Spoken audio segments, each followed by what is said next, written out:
I found the black bone chicken soup from the auntie downstairs too greasy, so I poured it out for the stray cat to drink. At first, no one noticed. The cat still looked scrawny, but 3 months later, everything changed. Its size began to balloon, its fur gradually faded to snow white, and the neighbors started to gossip. After just 6 months, this cat had grown so strong it could warp my security door. A year later, it weighed a full 300 pounds, when it lay in my living room. I couldn't even walk past it. I was finally scared enough to call the police for help. The police arrived, followed by an expert from the animal department. He took one look at the massive white creature and his face instantly turned pale. "This is a white tiger," he said in an eerie tone, "a purebred white tiger, extinct for 91 years. What on earth have you done?" Just then, my phone rang. It was a call from my aunt. There was a knock at the door. 3 knocks, neither too soft nor too hard. I stared at the code on my screen, motionless. The knocking came again, this time 5 raps. There was a hint of urgency in it. I let out a sigh and got to my feet. Peering through the peephole, I saw Auntie China's face beaming with a smile. I opened the door. The rich aroma of chicken soup rushed to meet me. "Jet, the black bone chicken soup is freshly made. Drink it while it's hot." Aunt China was holding a thermal flask, her eyes crinkling into happy lines as she smiled. I stared at that thermal flask. "Not this again, Auntie China, thank you, but really, that's not necessary." "Nonsense, of course it is. You live alone, you can't just order takeout every day." She pressed the thermal lunchbox into my hands. "I saved this especially for you. All the good stuff is in there." I had no choice but to take it. It was heavy. "Make sure you finish it all. I'll come for the bucket tomorrow." With that, she turned and walked away, satisfied. I closed the door and set the insulated container on the entryway console. I opened the lid. A thick layer of yellow grease floated on top, completely obscuring the soup beneath. My stomach churned. I picked up the insulated food container and walked towards the balcony. In the corner of the balcony sat an old bowl. A scrawny orange cat, curled up beside it, heard the sound and looked up at me. It was a stray cat I had found 3 months ago. I slowly poured the contents of the thermos into the bowl. The dark chicken pieces and the greasy yellow broth quickly filled the bowl. The ginger cat stood up, walked over to the bowl, and sniffed it cautiously. Then it began to take small, tentative licks. I gave it a name, Scraps, because it only ate the soup and the bits of meat that Aunt China brought over. I took the empty thermos back to the kitchen. "Rinse it clean with water. Tomorrow morning, I'll hang it on the doorknob. Aunt China will pick it up. Then the day after tomorrow, she'll knock on my door again with a new, full thermos, 3 times a week." It's been going on for 2 months, ever since she moved in downstairs. I tried to say no. I told her I was perfectly happy with takeout. She said all takeout food is made with gutter oil. I told her my stomach is sensitive and I can't handle greasy food. She insisted that black bone chicken is the best for the stomach, and the fat is the essence. I said I have a business trip and won't be home for a week. She said it's fine. She'll put it in the fridge and I can heat it up when I get back. I gave up on trying to communicate. I'm just a programmer who works from home. I need some quiet. I need to be left alone. Catch the soup, close the door, pour it out. This is the most efficient solution. Scraps on the balcony looked up and let out a bark at me. The sound was very faint, like that of a newborn kitten. I watched it. This cat was strange. Any ordinary stray cat would have fattened up long ago after 2 months of such a rich, nutritious chicken broth diet. It didn't. It was still scrawny, with its ribs clearly visible. Its fur just seemed a bit shinier. I didn't think much of it. Back in my room, I continued writing my code. The knocking did not come again. The world was very quiet. 3 months had passed. Everything had changed. The change began with Scraps. Its body began to swell uncontrollably. It was no longer the scrawny orange cat. Its body had elongated, its limbs growing thick and powerful. The once orange fur had largely faded away. The new coat was pure white, with a strange, luminous sheen. Only a few faint orange patches remained on its back, like paint that hadn't been washed off properly. I first noticed this change a month ago. That day, as I was pouring out some soup, it leapt onto the balcony railing. Its movements were so agile. It was nothing like a cat. It was more like a miniature leopard. I was stunned. It looked back at me and let out a low, rumbling growl from its throat. The sound was no longer the mew of a kitten. It was a dull, rumbling noise. A sudden chill ran down my spine. From that day on, I began to observe it closely. I've noticed it's been eating more and more. It used to take a whole day to finish a thermos of soup. Now it polishes it off in a single meal. After eating, it just flops down on the balcony to sleep. It wakes up and paces back and forth on the narrow balcony. The neighbors have started talking. Jet, what are you keeping on your balcony? It's growing so fast. Yeah, it's white. I caught a glimpse last time, and it's pretty big. I could only give a vague answer. Just a stray I picked up. That's quite an unusual breed. What do you feed him? I just smiled and said nothing. I can hardly say I was raised on the black-bone chicken soup from that kind-hearted Auntie China you all talk about. Today, Auntie China came by again. Same time as always. Same thermal container. Jet, open the door. I steeled myself and opened the door. Auntie China, I really have gastroenteritis lately. I can't drink. I made one last attempt to get out of it. Auntie China's smile froze for a moment. Her gaze went over my shoulder, trying to peer into the room. It's precisely because your stomach is weak that you need to build it up. She shoved the bucket into my hands. Be good now. Would I ever steer you wrong? I caught a stronger scent in the soup. There seemed to be something else besides the chicken broth, a faint, indescribable fishy smell. My heart sank. I shut the door and leaned back against it. A loud crash came from the balcony. I rushed over. The wooden post we used as a scratching post for Scraps was split clean in two by a single swipe of his paw. It stood upon the wreckage of the wooden post, looking back at me. Its eyes, at some unknown moment, had turned to an icy blue. Its pupils were vertical slits. Its white fur was almost translucent in the sunlight. The last trace of orange on its back vanished today. Its body was pure white, over a meter in length. It was powerfully built and muscular. This was definitely not a cat. The thermos in my hand nearly slipped to the ground. A wave of icy fear washed over me. What kind of creature have I been raising? What on earth have I done? Half a year. Things have spiraled completely out of my control. Scraps. No, I can't call him Scraps anymore. I have no idea what it is. All I know is, it's a colossal beast now. When it sprawls out in the living room, I have to squeeze sideways between it and the sofa. It can't even fit on the balcony anymore. The balcony door was too narrow for it. It decided my living room was its new den. My sturdiest leather sofa became its personal scratching post. It's covered in deep claw marks. The most terrifying thing is the door. My security door is the most expensive model the developer installed. Yesterday morning, I went out to take out the trash, thinking I was going to leave it locked inside. It anxiously followed me out. The moment I closed the door, it threw its body against it. A deafening crash. The heavy security door bulged outward. A gap appeared between the door and its frame, preventing it from closing. I was completely stunned. I had to spend $2,000 to call a locksmith, who used specialized tools to pry the door back into place. When the locksmith left, he had a really strange look in his eyes. Buddy, did a car hit this door or something? I can't explain it. I'm starting to get scared. What I'm afraid of isn't that it will hurt me.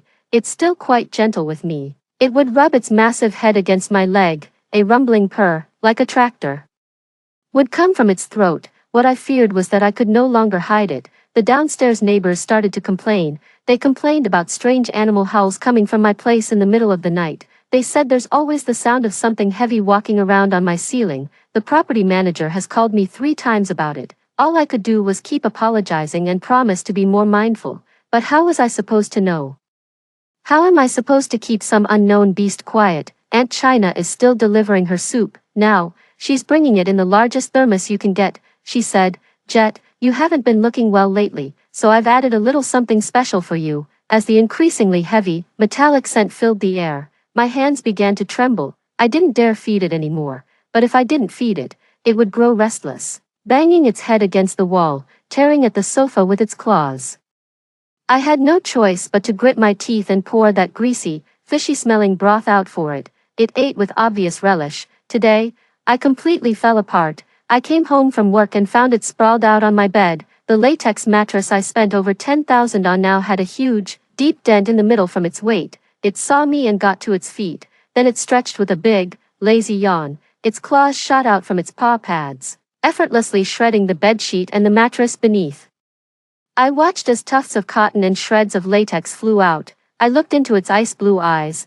I took a step back. It was coming towards me. With each step, the floor trembled faintly. I backed into the corner, with nowhere left to retreat. It stopped, standing right before me. Then, it opened its mouth. I saw 2 rows of dagger-like teeth. It let out a yawn, a gust of hot, foul-smelling breath, heavy with the scent of raw meat, washed over my face. My blood ran cold. I can't go on like this. It's still growing. This house can't hold it anymore. It's only a matter of time before something goes wrong. Slowly, I took my phone out of my pocket. With trembling fingers, I unlocked the screen. I found the number, 110. I have to call the police. I dialed the number. The call was answered almost immediately. Hello, 110 Emergency Center. A calm female voice. I licked my parched lips. Hello, I need to report a crime. My voice sounded small in the empty living room. Sir, please state your location and the nature of your emergency. I'm at Riverside Gardens, Building 12, Apartment 1501. Okay, Building 12, Apartment 1501, Riverside Gardens. What's happened? I stared at the white behemoth before me. Hearing my voice, it tilted its massive head, its ice blue eyes filled with confusion. How was I supposed to explain this? Should I just say I have a 300-pound cat at home? Did I just say I fed a stray cat and turned it into a beast? Sir, are you still there? Yes. I took a deep breath. There's a large animal inside my house. I chose the description that was both the most vague and the most accurate. A large animal. Can you be more specific? A dog or something else? I don't know what it was. My voice trembled with a fear I hadn't even been aware of. It was big, white, and looked extremely aggressive. There was a 2-second silence on the other end. Sir, please ensure your own safety. Stay away from it, find a secure room, and take cover. We are dispatching officers immediately. Okay. I hung up the phone and slowly retreated to my bedroom, closing the door behind me.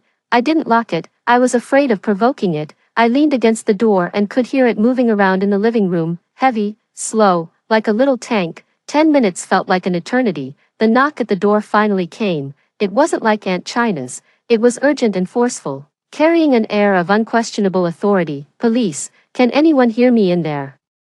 I pulled open the bedroom door. The massive beast in the living room rose to its feet, its gaze fixed warily on the front door as a low growl rumbled in its throat. Not a sound. I pleaded with it, my voice barely a whisper. It looked at me and, to my surprise, actually quieted down. I walked to the door and looked out through the peephole.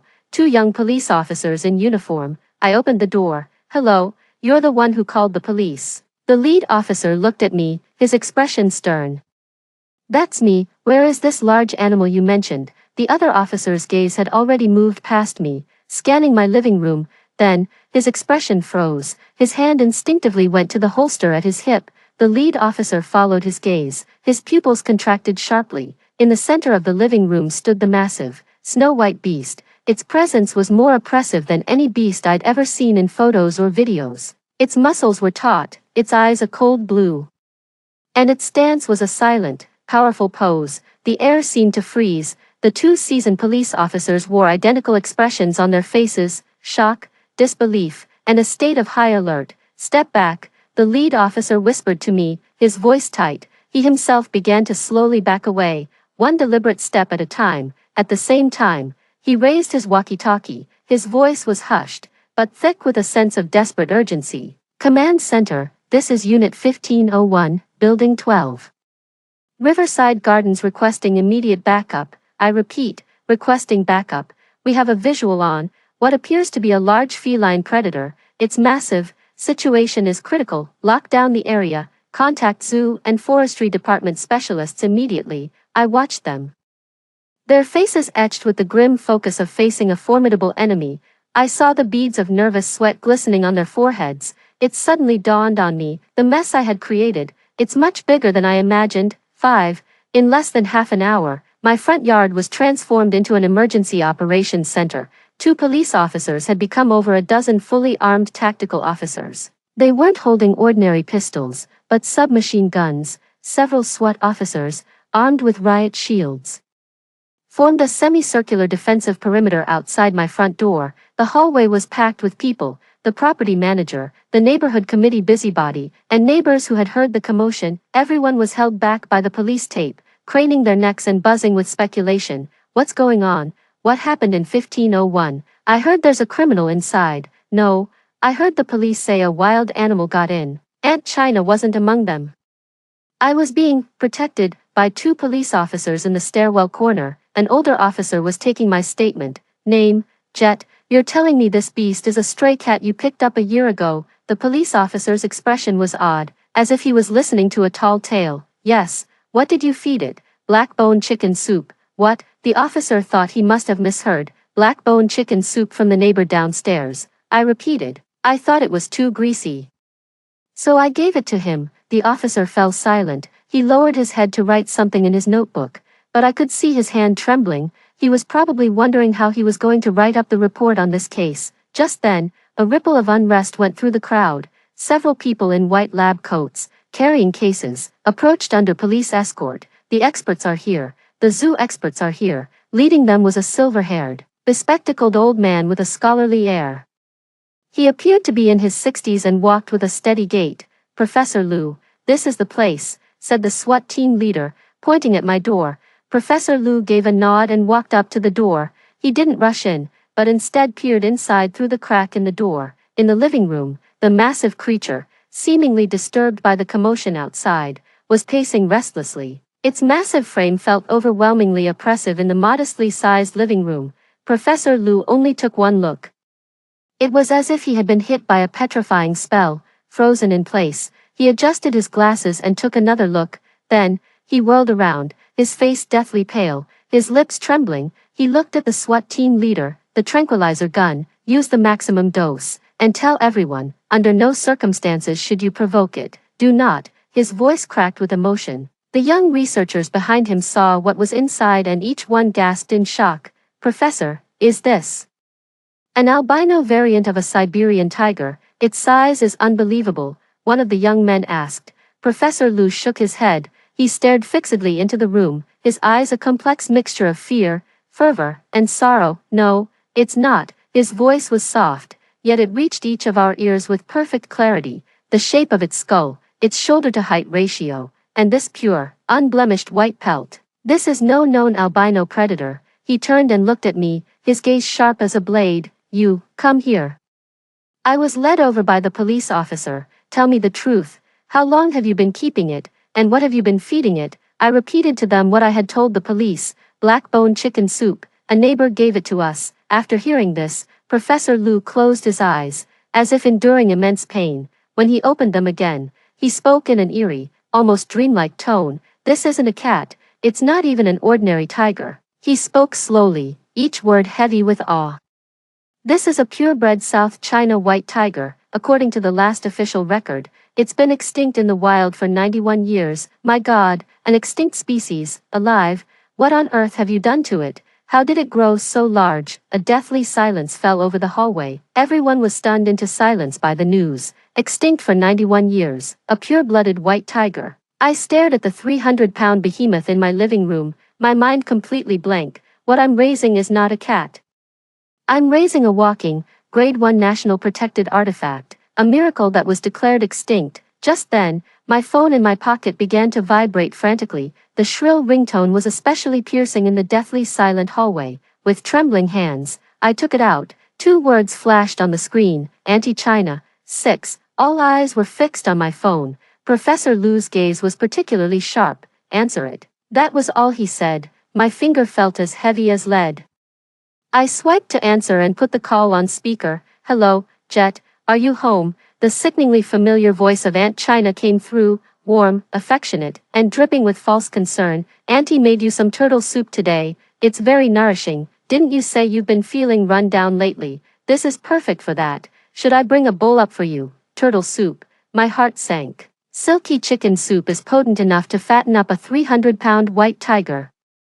What about the turtle soup? What kind of monster would that feed? I didn't answer her question. As I listened to her affected voice on the phone, all the annoyance, endurance, and fear of the past year crystallized into a cold, hard fury at that moment. Anti-China, I spoke. My voice was calm, but anyone who knew me would recognize the tone I used when I was truly angry. I've never once drunk the soup you sent. Silence fell on the other end of the line. The feigned enthusiasm vanished in an instant, without a trace. What do you mean by that? Her voice turned cold as well. I fed them all to a stray cat I found downstairs. I could hear a sharp intake of breath on the other end of the line. That cat is in my living room right now. I continued, my words slow and deliberate, each one landing like a hammer blow. It's huge now. Enormous. So big it smashed right through my security door. Auntie China, can you please tell me? What exactly did you put in that soup? I finally voiced the question that had been gnawing at the very core of my being. A deathly silence hung on the other end of the line. A good 10 seconds passed before Aunt China's voice returned, laced with a hint of panic and irritation. Jet, don't you dare talk nonsense. I went out of my way to bring you soup, and not only do you refuse it, you feed it to those filthy creatures. You're throwing my kindness right back in my face. She started playing the victim and turning the tables. What could I have put in there? Just some ordinary supplements. Don't you dare make baseless accusations. Oh, really? I let out a cold, mocking laugh. You're telling me a regular supplement could make a cat grow to over 300 pounds in a single year. A regular supplement could turn an ordinary ginger cat into a massive Snow White beast. My voice shot up an octave. Auntie China, the police and wildlife experts are in my house right now. They say this isn't a cat, it's a purebred white tiger, a species thought to have been extinct for 91 years, so you still want to claim it was just ordinary supplements. My accusation landed like a sledgehammer. On the other end of the line, a sharp crack sounded. It sounded like something had fallen and shattered on the floor. Then, there was nothing but dead silence. Not another sound was heard. A few seconds later, the dull drone of a busy signal came through the phone. She hung up. She actually hung up on me. I put down my phone and looked up. Everyone in the hallway was staring at me like I was some kind of miracle. Professor Lu strode over to me and seized my hand. His hand was trembling violently with agitation. The person who delivered the soup. Where does she live? Quick. She can't get away. The SWAT team leader snapped into action, shouting into his radio, all units, attention, the suspect is in this residential complex, seal all exits immediately, target is a middle-aged female, commence search operations now. I watched them spring into action. I knew it then. The nature of the situation had shifted once again. What began as a bizarre animal incident had now escalated into a criminal case, and Aunt China was at the very heart of it. 7. The SWAT team leader's voice, carrying an air of absolute authority, echoed through the entire floor via the radio. Lockdown Building 11, target is China, female, 54 years old, approximately 5'3", heavy-set, with short curly hair. I repeat, seal all exits immediately. She is the primary suspect in this case. Several SWAT officers immediately turned and rushed toward the stairwell. The atmosphere in the hallway instantly shifted from the shock of seeing a rare creature to the tension of apprehending a criminal. Professor Lu released my hand, but his gaze remained fixed on me. Which floor does she live on? Downstairs, 1401. I replied, take us there. I was immediately flanked by 2 police officers, following the SWAT team leader and Professor Lu. Our large group surged down the stairs in a formidable rush. The elevators were out of service, so we took the stairs. The sound of our footsteps echoed through the enclosed stairwell, heavy and urgent. Soon, we arrived on the 14th floor. The door to Unit 1401 was shut tight. That security door, identical to the one at my own home, now looked like the gaping maw of a silent beast. The SWAT team leader stepped forward and pounded on the door. Open up, police. No one answered. A deathly silence came from within. China, we know you're in there. Open the door for questioning. Still no sound. The SWAT team leader turned and gave a nod to an officer carrying a tool bag. The officer immediately stepped forward, pulled various tools from the bag, and began the technical process of picking the lock. The surrounding neighbors had been evacuated, leaving the entire floor deserted except for us. I stood at the back of the crowd, my heart pounding. I pictured Aunt China's face behind the door, plastered with that fake smile, and wondered what expression she wore now, panic, malice, or despair. 10 minutes later, a soft click sounded as the lock was turned. 2 SWAT officers, armed with riot shields, led the charge and forcefully kicked the door open. Freeze, police. However, they were met with a completely empty living room. The interior was spotless, with furniture neatly arranged, and freshly washed clothes were hanging on the balcony. It looked like the home of the most ordinary housewife imaginable, but everyone noticed a strange smell. It wasn't the rich scent of chicken broth that usually clung to Aunt China. It was a complex odor, a mixture of Chinese herbs, damp earth, and something like raw meat, oppressive and ominous. No one here. The SWAT team that went in to search reported back quickly. No one in the bedroom. no one in the kitchen, and no one in the bathroom either. The SWAT team leader frowned. She got away. She can't have left the compound, another officer said. Our men have all exits covered. There's no way she could escape. Professor Lu paid no attention to their discussion and walked straight into the kitchen. I followed him. Auntie China's kitchen was a world apart from the quiet, empty one in my own home. 7 or 8 clay pots of various sizes sat on her stovetop. The walls were covered with all sorts of dried goods I couldn't even name. On the chopping board sat a huge wooden basin, soaking some black roots and tubers that had turned the water a deep brown. Professor Lu walked up to a massive, unwashed stockpot and leaned in to take a sniff. This is it, he said, his expression turning grave.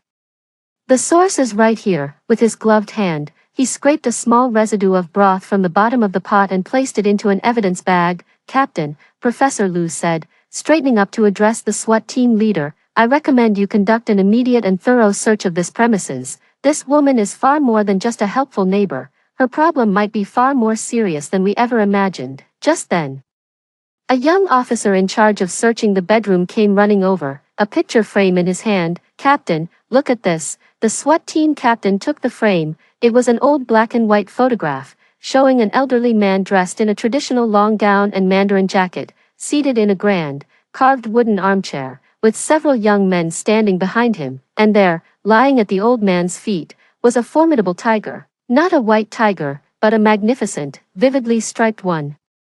The tiger was equally massive, with a fierce gaze, yet it lay docilely at the old man's feet, as obedient as a tame dog. In the lower right corner of the photograph, a line of small regular script is written in brush and ink. Qin's Menagerie, winter of the Gengzi year, 8. Qin's Menagerie. Those 5 words landed like a boulder in the hearts of everyone present. Professor Lu snatched the photo, holding it up before his eyes, his fingers turning white from the force of his grip. I should have known, he muttered to himself, his eyes filled with a mixture of remorse and excitement. There are scattered records in ancient texts, around the late Qing and early Republican era, in the southern Guangdong region, there was a mysterious family named Qin. They were masters of an esoteric art for rearing fierce beasts, enabling them to grow to extraordinary sizes while maintaining a docile temperament. They called it the Qin family husbandry method. I always thought it was just a folk legend. I never imagined it was actually real. The SWAT team captain's expression also turned deadly serious. A family that treats a tiger like a household pet. The implications here go far beyond a simple criminal case. Get a search warrant. Now, tear this place apart. The captain ordered, notify forensics. I want this place swept from top to bottom, leave no stone unturned. More specialists flooded into apartment 1401, armed with an array of sophisticated equipment. They began to comb through every inch of the room. Soon, they made a new discovery. Report, anomalous density detected in the study wall. Report, multiple unknown alkaloid compounds detected in the kitchen drain. Report, a hidden compartment was found under the bedroom bed, containing a large sum of cash and several passports, none of which were in China's name. All the clues pointed to the most unlikely place, the study. Inside the study stood a massive rosewood bookshelf, crammed with all sorts of books on health and cooking. A technician, holding a device similar to a wall scanner, was carefully examining the wall behind the bookshelf. It's hollow right here, he said, pointing to a section directly behind the bookshelf. Several SWAT officers immediately stepped forward and worked together to shift the heavy bookcase aside. The wall behind it looked no different from the rest, but Professor Lu walked up, reached out, and began feeling along the wall's surface. His fingers stopped at a particular spot, and then he pressed down firmly. Boom, rumble, a low, heavy mechanical sound rumbled to life. The wall itself began to slide open from the center, parting to reveal a pitch-black opening. A wave of even thicker, more pungent and foul air gushed from the opening, forcing those at the very front to instinctively take a step back. Below the cave entrance, a set of stairs descended into the earth. Lights on, the SWAT officer switched on a high-powered flashlight and shone it inside. The beam of light cut through the darkness, revealing the scene below and leaving everyone speechless. This isn't a storage room at all, it's a semi-basement, spanning a good 70 or 80 square meters. And it's been converted into a horrifying breeding facility. Lined up against the walls were rows of iron cages of various sizes. Some of the cages still contain traces of animal fur and excrement. In the center of the basement stood several massive stainless steel vats and an industrial-grade meat grinder. The vats contained an unknown liquid, its surface slick with a layer of grease. Bubbling and gurgling as if undergoing some form of fermentation, on the innermost wall hung a large animal hide. It was a complete tiger skin, but its color was an eerie, ashen white, the stripes blurred and indistinct. It looked like a failed experiment. Beside the animal hide, a line of wild cursive script was written in brush and ink, 7th iteration of the feeding formula, feed with century-old blood Ganoderma, supplemented with the vital essence of living creatures. Effects become visible within 3 months. Mastery can be achieved within a year. It is a pity that the white strain is so rare to find. This is a heaven-sent opportunity. We must not fail the legacy of our ancestors. The signature was none other than China. A cold sweat instantly drenched my back. Century-old blood Ganoderma, living essence. Professor Liu read the words on the wall, his voice trembling. A lunatic. She's an absolute madwoman. She's not raising a pet. She's using dark arts to forge a monster. He strode quickly to a stainless steel barrel. Using a long glass rod, he dipped it into the liquid inside and brought it to his nose to smell. Yes, this is the smell, he said, turning to look at me with an inscrutably complex expression. These were the main ingredients in the soup she sent you. The black-boned chicken and soft-shelled turtle were just to mask the foul stench of these things and provide basic protein. She was using you as a test subject for her feeding formula. Or rather, she was using that white tiger on your balcony as her test subject. It finally dawned on me why Auntie China would show such excessive warmth to a complete stranger like me, her neighbor. She wasn't concerned about me. She was, through a floorboard, nurturing what she saw as a godsend. What she brings up every day is no loving, nourishing soup at all. It's bucket after bucket of bizarre feed, meticulously concocted from unknown materials, potent enough to alter biological forms. And I'm just the diligent tool, the one who helps her feed the national treasures, day in and day out. I recall the fervent look in her eyes each time she delivered that soup. It wasn't concern, it was anticipation. I can't wait for her masterpiece to be completed. A chill shot up from the soles of my feet to the crown of my head. This woman is not human, she is a raving devil, hiding beneath the skin of an ordinary person. 9. The discovery in the basement escalated the entire case to a whole new level. The SWAT team leader immediately reported to the command center, requested the formation of a special task force, and issued a top priority arrest warrant for China. And for now, my part in this is over. I was taken back to my own home, but 2 police officers were stationed at the door. Officially, they were there for my protection, but in reality, it was also a form of surveillance. In the living room, the massive white tiger had been sedated by a professional veterinary team. It lay quietly on the floor, like a small, snow-white mountain. Even in its slumber, the profound, innate majesty emanating from its very bloodline was still awe-inspiring. Professor Liu and several researchers were conducting a preliminary physical examination on it with the utmost care. They used various instruments to scan its body, collecting samples of its fur, blood, and saliva. Every movement was as gentle as if they were handling a priceless treasure. Body temperature is normal, heartbeat is strong and powerful, muscle density is over 3 times that of an average Siberian tiger. My God, look at its skeletal structure. It's virtually flawless, without a single impurity, perfect. It's nothing short of a miracle of creation. Its genetic sequence. My God, this is absolutely astonishing. Exclamations of awe from the researchers came intermittently.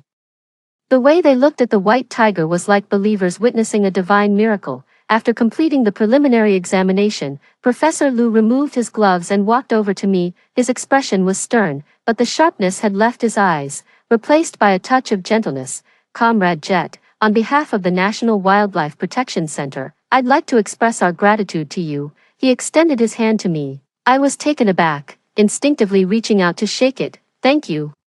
I was a bit confused. I almost killed it, and I broke the law. No, Professor Liu shook his head, his hand firm. You didn't break the law. According to the wildlife protection law, accidentally rescuing a nationally protected animal and reporting it promptly afterwards is not a crime. It's actually a commendable act. What's more, you didn't save just any ordinary protected animal.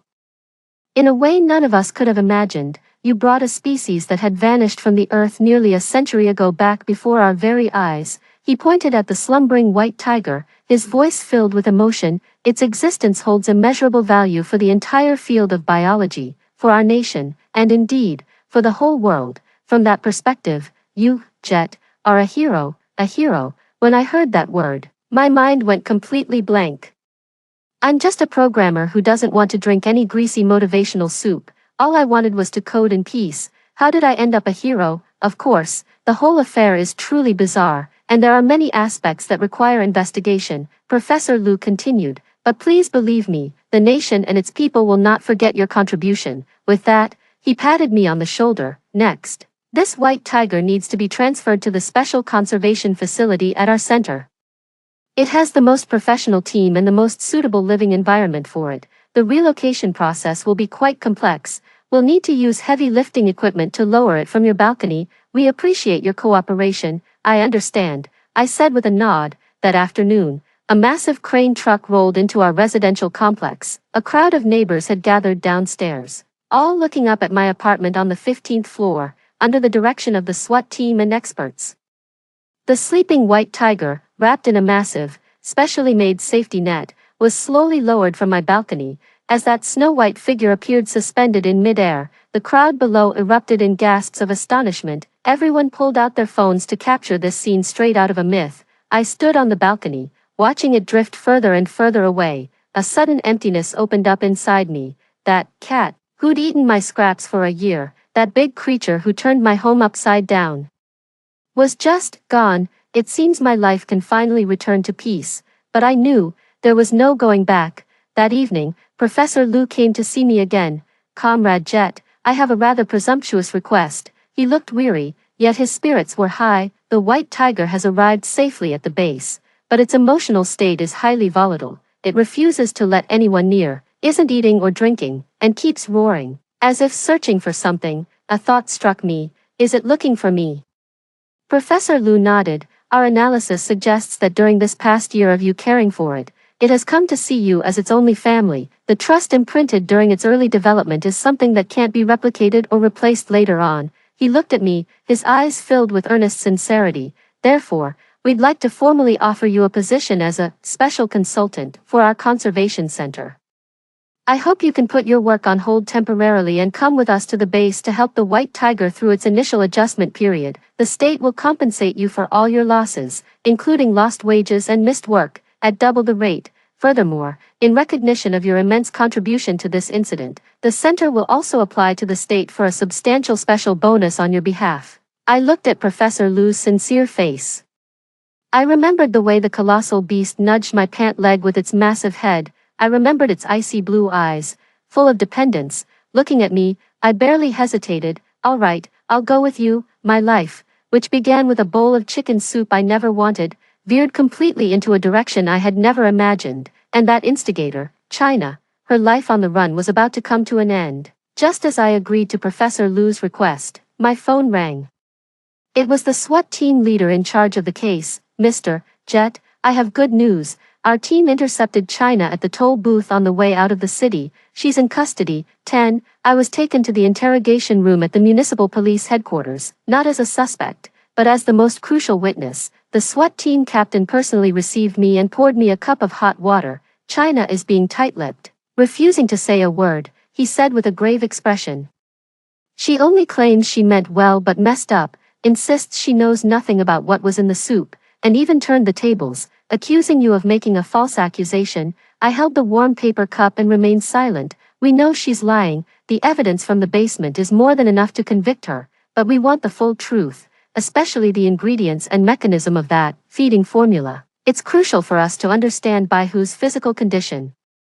The SWAT team captain looked at me. We'd like you to meet with her. Sometimes, a psychological breakthrough is more effective than any interrogation technique. Okay, I agreed. I walked down a long corridor and stopped in front of a door fitted with one-way glass. The interrogation room was on the other side. China was seated in the interrogation chair, her hands cuffed to the table. She was still wearing the same clothes she had on when arrested, her hair slightly disheveled.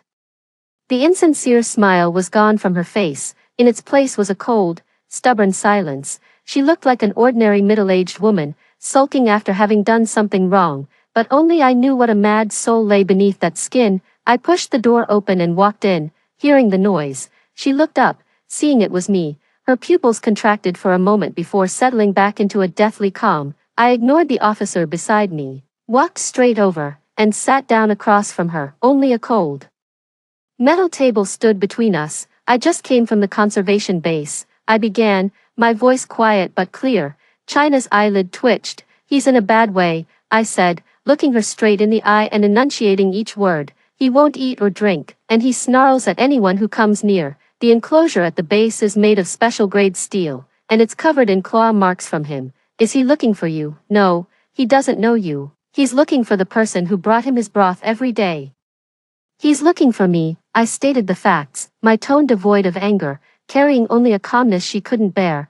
Professor Liu says he has severe stress-induced trauma from the sudden, drastic change in his environment, and because the sustenance he'd come to rely on was abruptly cut off. Feeling pretty pleased with yourself, are you? I leaned in slightly. You succeeded, with your secret formula. You created a monster of immense physical power but crippling mental fragility. It's dependent on your concoctions, like an addict hooked on their poison. That's a lie, China finally spoke up, her voice sharp. Everything I fed it was highly nourishing, rare and precious ingredients. How could they possibly be harmful? Is that so? I sneered. Then let me tell you now. It's in agony. It endures a torment we can't even comprehend, every single day. That feeding method you're so proud of didn't grant it a new life. It's a curse. Her face turned ashen, her lips trembling, unable to form a complete sentence. You think you're carrying on your ancestors' legacy? No, you're just a selfish, sadistic coward hiding in a dark basement. My voice grew colder, sharp as an icicle, and drove straight toward her. You call it your masterpiece, your pride and joy, yet you don't even have the guts to feed it yourself. You dumped it on me, a stranger in your eyes. A convenient tool for you to use. What goes through your mind every day, listening through the floorboards as it grows, as it crashes against the walls? Are you dreaming of your grand achievement, fantasizing about parading a divine beast before the world, showing off the miraculous skill of the Qin family? You ruining my life, that's nothing, but you ruined it. My fist clenched under the table. It could have been an ordinary cat, or an ordinary tiger, living free, but you turned it into your experiment. A monstrous miracle. Now it's a national treasure, locked in a cage, bled and studied every single day.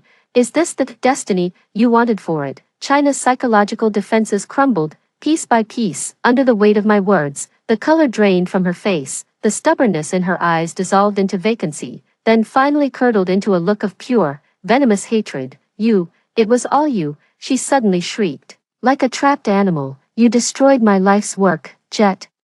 You're the one who called the authorities and ruined it. It could have been a true divine beast, a masterpiece my Qin family wouldn't see again in 100 years. What do you know?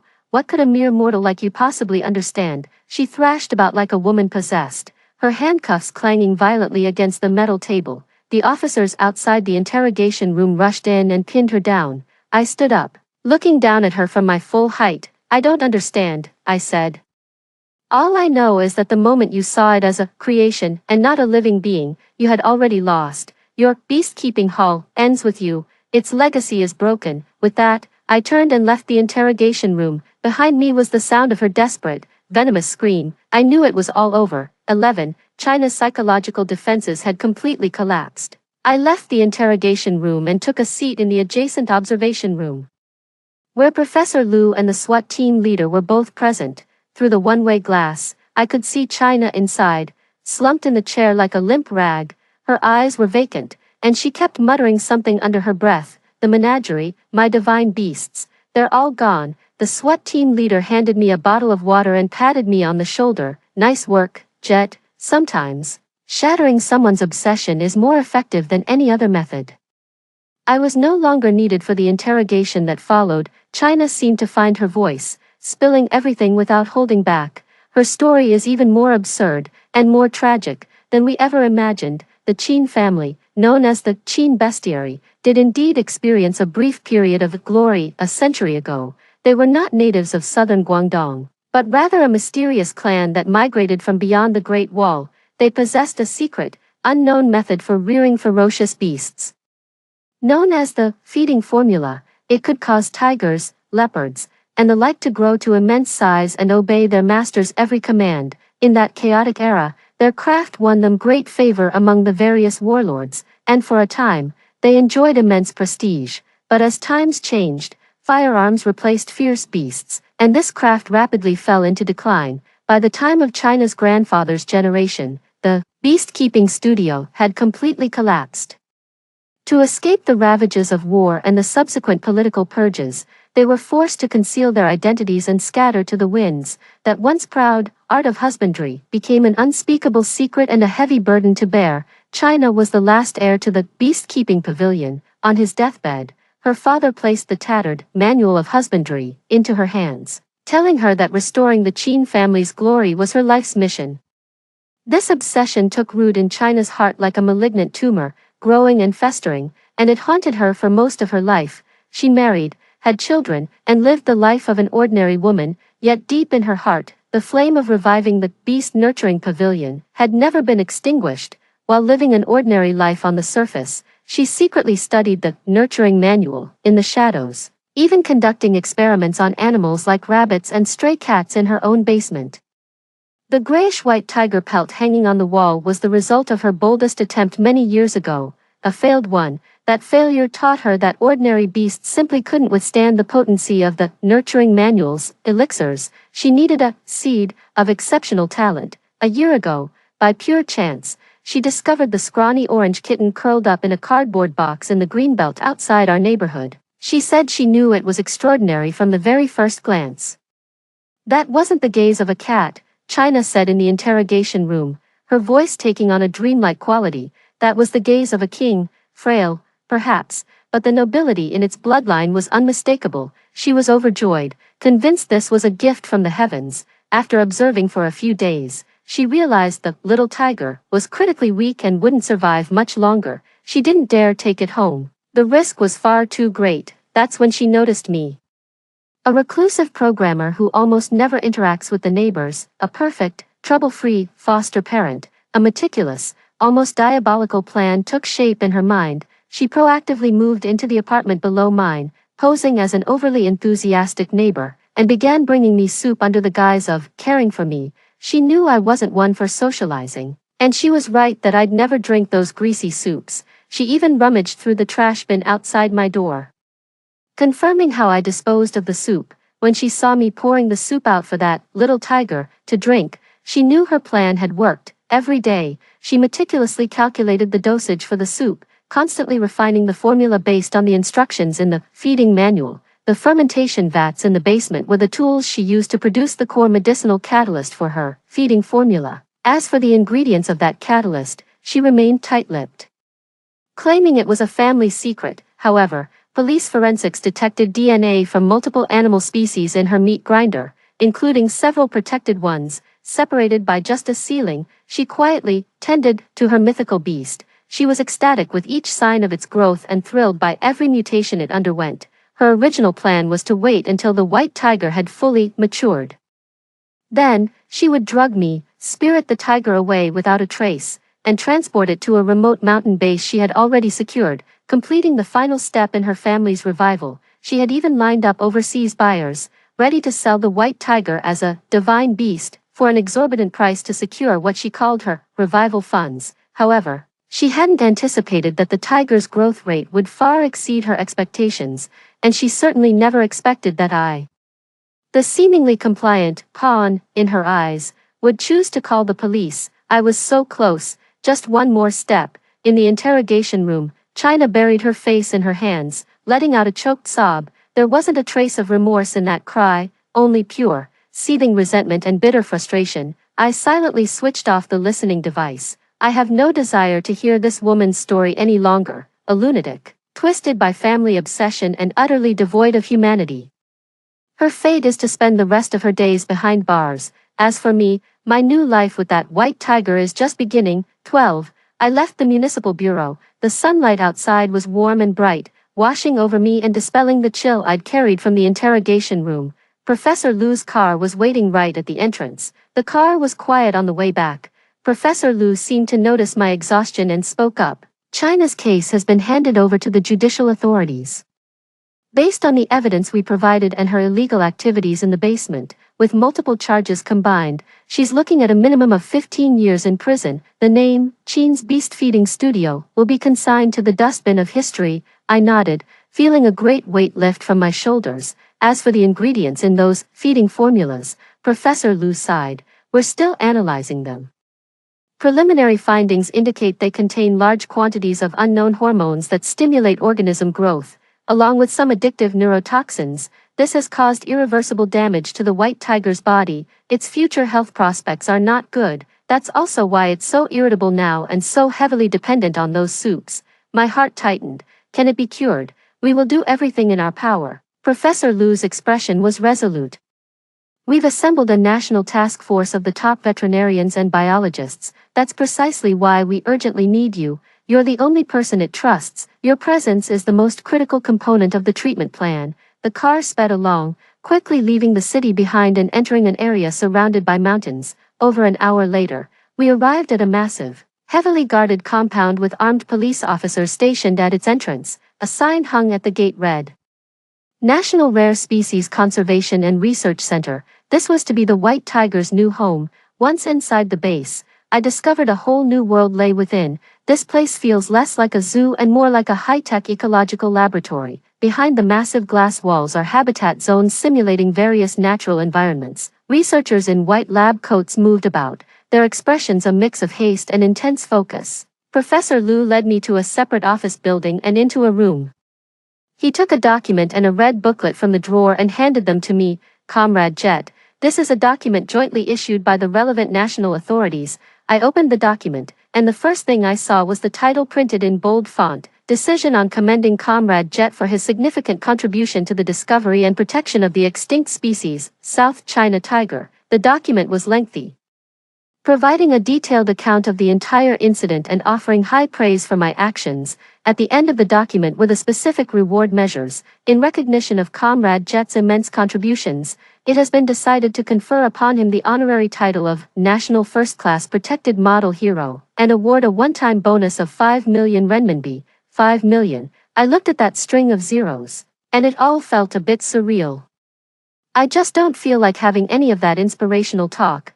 The money is a token of the nation's appreciation, an acknowledgement of your actions, Professor Lu said with a smile, but more importantly, it's this. He pointed at the red booklet. I opened the folder, and inside was a meticulously crafted ID card. There was my photo, my name, and below that, a line of text indicating my position in embossed gold lettering.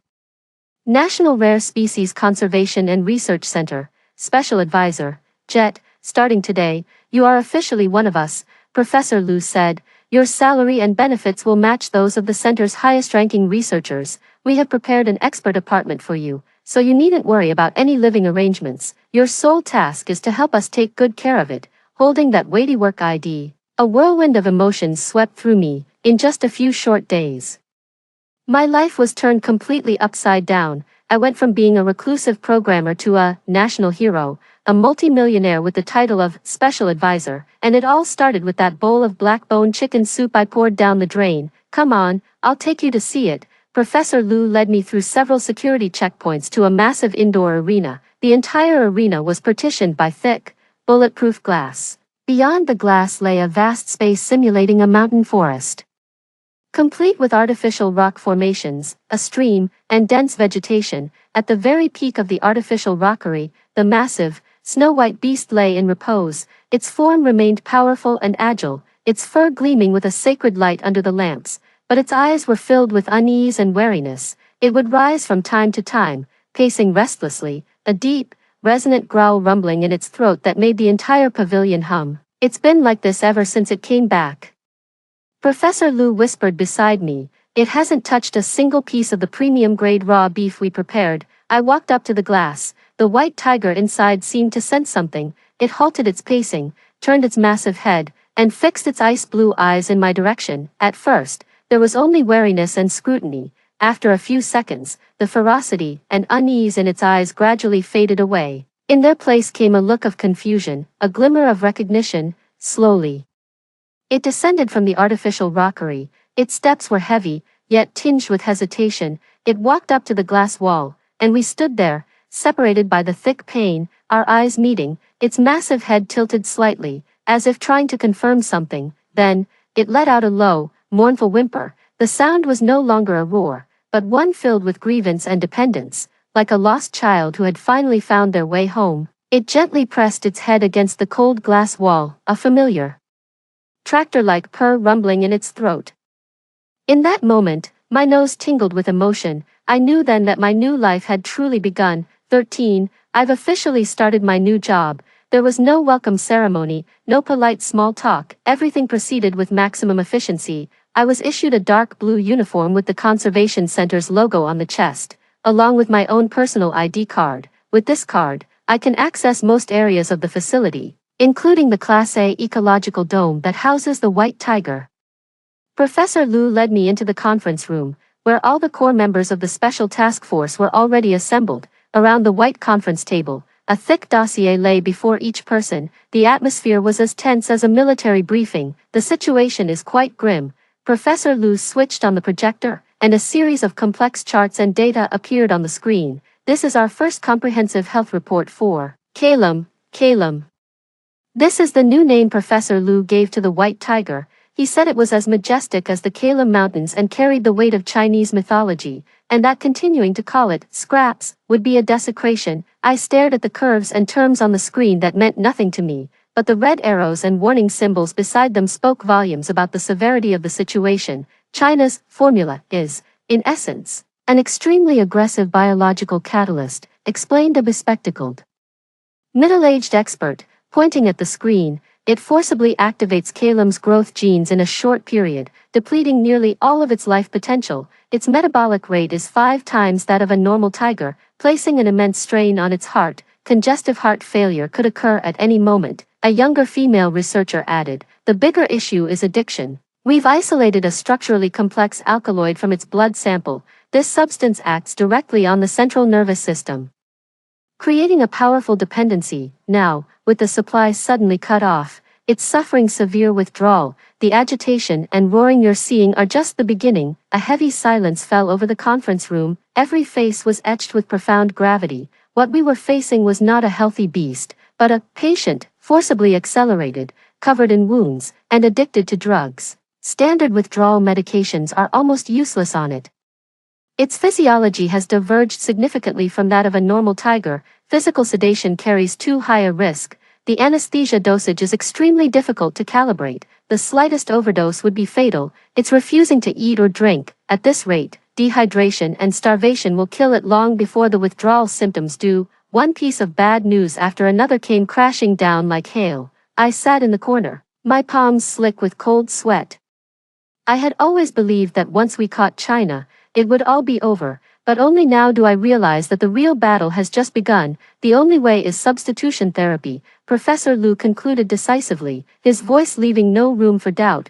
We must develop a nutrient solution that can both replenish its body's required energy and gradually replace the function of that alkaloid, helping it safely navigate the withdrawal period. The biggest challenge with this plan, he turned, his gaze settling on me, is how to get it to eat voluntarily. And then, everyone's eyes were on me. In that instant, I understood my worth. I'm not a scientist, nor am I a veterinarian. In this team of top-tier experts, my one and only crucial role is to be the person who can get Calum to let his guard down and open his mouth. I understand, I said, standing up. What should I do? Professor Liu handed me a set of sterilized protective gear. The first version of the nutrient solution formula is ready. We've done our best to mimic the taste of that chicken broth. Jet, for the next 24 hours, you need to enter the quarantine zone, stay with it, and do everything in your power to get it to drink this. This process will be dangerous, he said, looking at me gravely. A beast in withdrawal is highly emotionally unstable and may attack any living thing that comes near at any moment, even if it trusts you. It could injure you by accident in a state of frenzy. You need to be mentally prepared. I put on the heavy protective suit, feeling my heartbeat quicken. I knew that on the other side of the glass wall, waiting for me, was a 300-pound beast, a soul wrestling with agony and addiction. I took a deep breath and pushed open the heavy iron door leading to the ecodome. Calum, I'm here. 14. The moment I stepped into the biosphere, a pungent odor, a blend of damp earth, dense foliage, and wild animal musk, washed over me. The vast space was eerily quiet, broken only by the heavy, agitated sound of Caleb's breathing in the distance. In my hand, I carried a specially designed stainless steel bucket containing the first batch of prepared nutrient solution. It was a dark brown, viscous liquid that gave off an artificially concocted scent, a strange mix of meaty broth and medicinal herbs. Caleb was perched on the highest point of the rockery, seeing me enter. He immediately rose to his feet. His body was tense, his muscle definition stark under the light. His ice-blue eyes were filled with both wariness and pain. A low growl rumbled in his throat, no longer a warning, but an instinctive groan of agony. I could see his body trembling slightly, clearly enduring immense suffering. I didn't approach immediately. Instead, I set the stainless steel bucket down on the ground and settled myself on a rock about 10 meters away. Caleb, I called its name softly. Its growling faltered for a moment. The massive head turned towards me, and a flicker of confusion seemed to replace a fraction of the madness in its eyes. "I know you're hurting," I said to it in a calm, gentle tone, trying not to provoke. "But that stuff is bad for you. It's hurting you. You need to try eating something else." Slowly, I nudged the stainless steel bucket in its direction. It stared at the bucket, nostrils flaring, as if catching a whiff of that familiar scent. The madness returned to its eyes, the craving from withdrawal overwhelming everything else. It let out a deafening roar and leaped down from the rockery. Its 300-pound body hit the ground with a thunderous crash, shaking the very earth.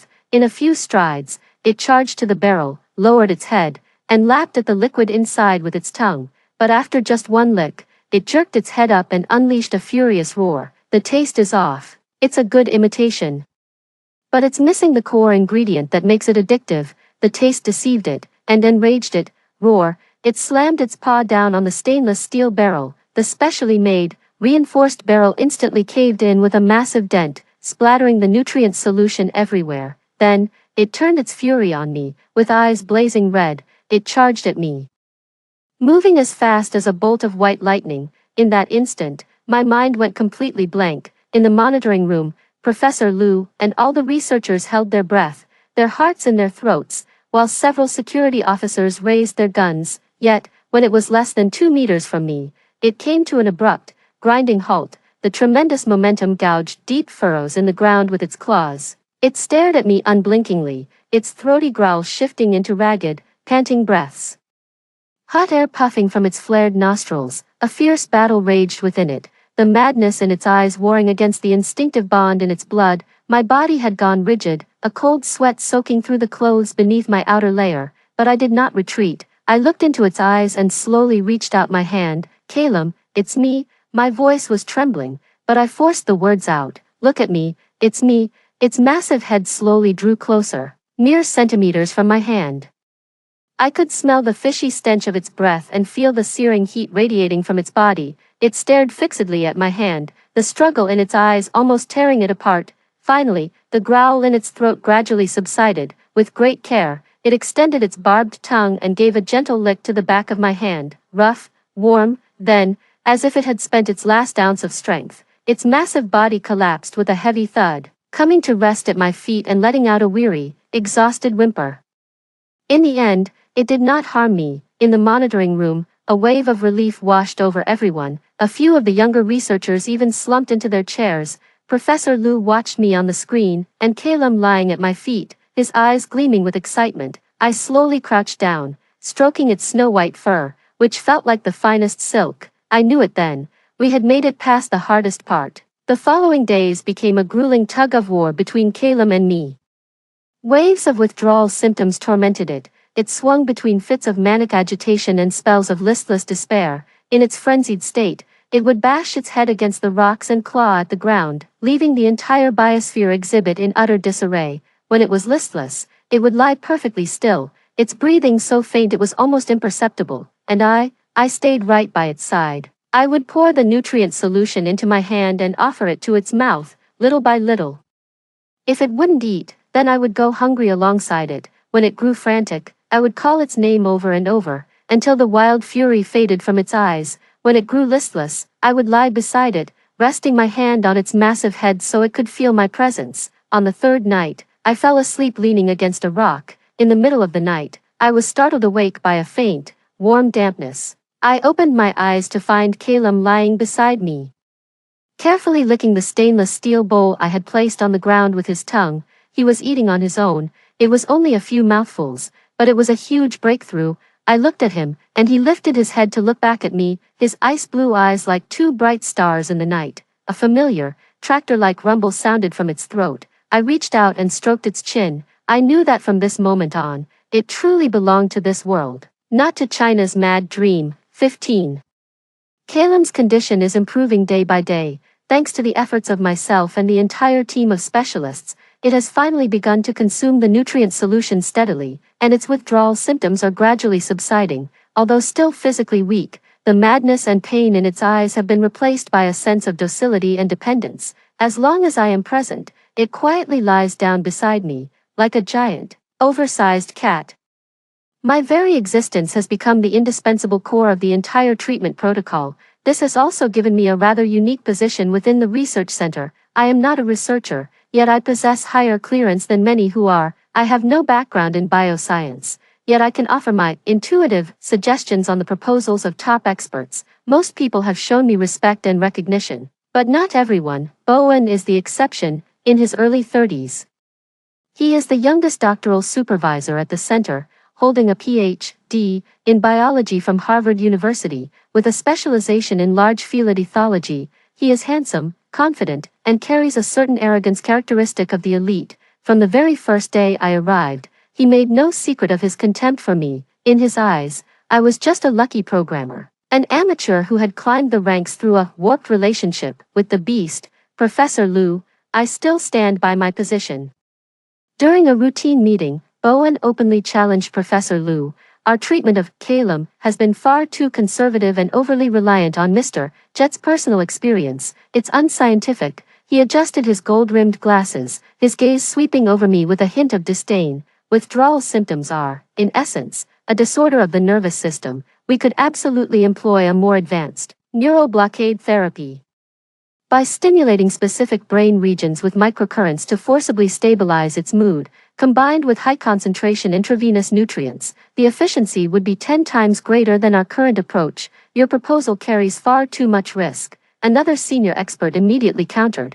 We still don't fully understand Calum's physiology. Any invasive treatment could trigger unpredictable consequences. Science demands boldness. Bowen's voice rose a notch. We are scientists, not pet sitters. We can't abandon more efficient scientific methods just because of some layman's so-called emotional bond. The layman and pet sitter he was referring to were clearly me. The atmosphere in the conference room instantly grew tense. I didn't say a word. I just watched him quietly. Professor Liu frowned. Dr. Bowen, Comrade Jet is our special advisor and a vital member of this team. Please mind your tone. I respect him, Bowen said, spreading his hands.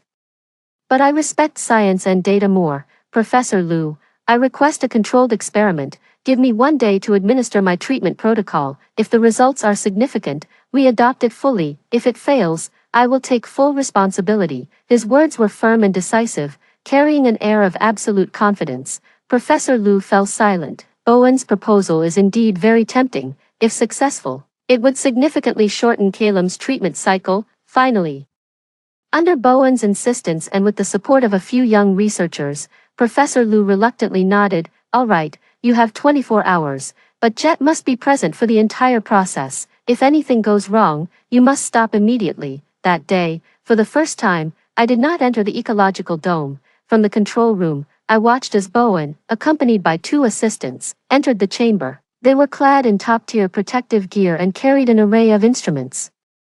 Calum grew instantly wary upon seeing that I was not the one who had entered. It rose to its feet and let out a low, warning growl. Bowen, clearly experienced, didn't approach immediately. Instead, he used a specialized sonic device to emit sounds mimicking a mother tiger soothing her cubs. Calum's vigilance seemed to wane slightly. Then, Bowen had someone aim a blowpipe loaded with a potent sedative at Calum. Just as they were about to fire, the situation changed abruptly. Calum seemed to sense the lethal threat. All the pain it had endured for days and the unease of having its territory invaded by strangers erupted completely in that moment. It let out a roar that shook heaven and earth.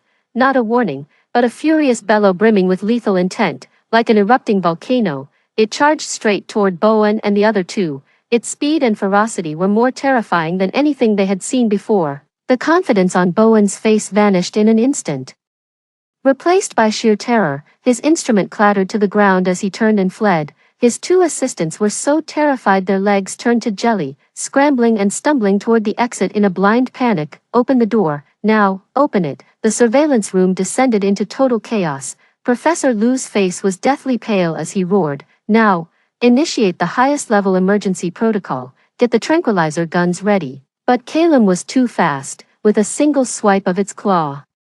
It shattered the sonic device, its massive body blocking the only exit. It backed Bowen and the other two into a corner, its ice-blue eyes gleaming with cold, murderous intent. Everyone knew that in the next second, the carnage would begin. At that critical moment, I made a decision that no one expected. I didn't hit the alarm, nor did I reach for a gun. I burst out of the monitoring room, swiped my access, flung open the iron door to the biodome, and charged in alone. Jet, get back here.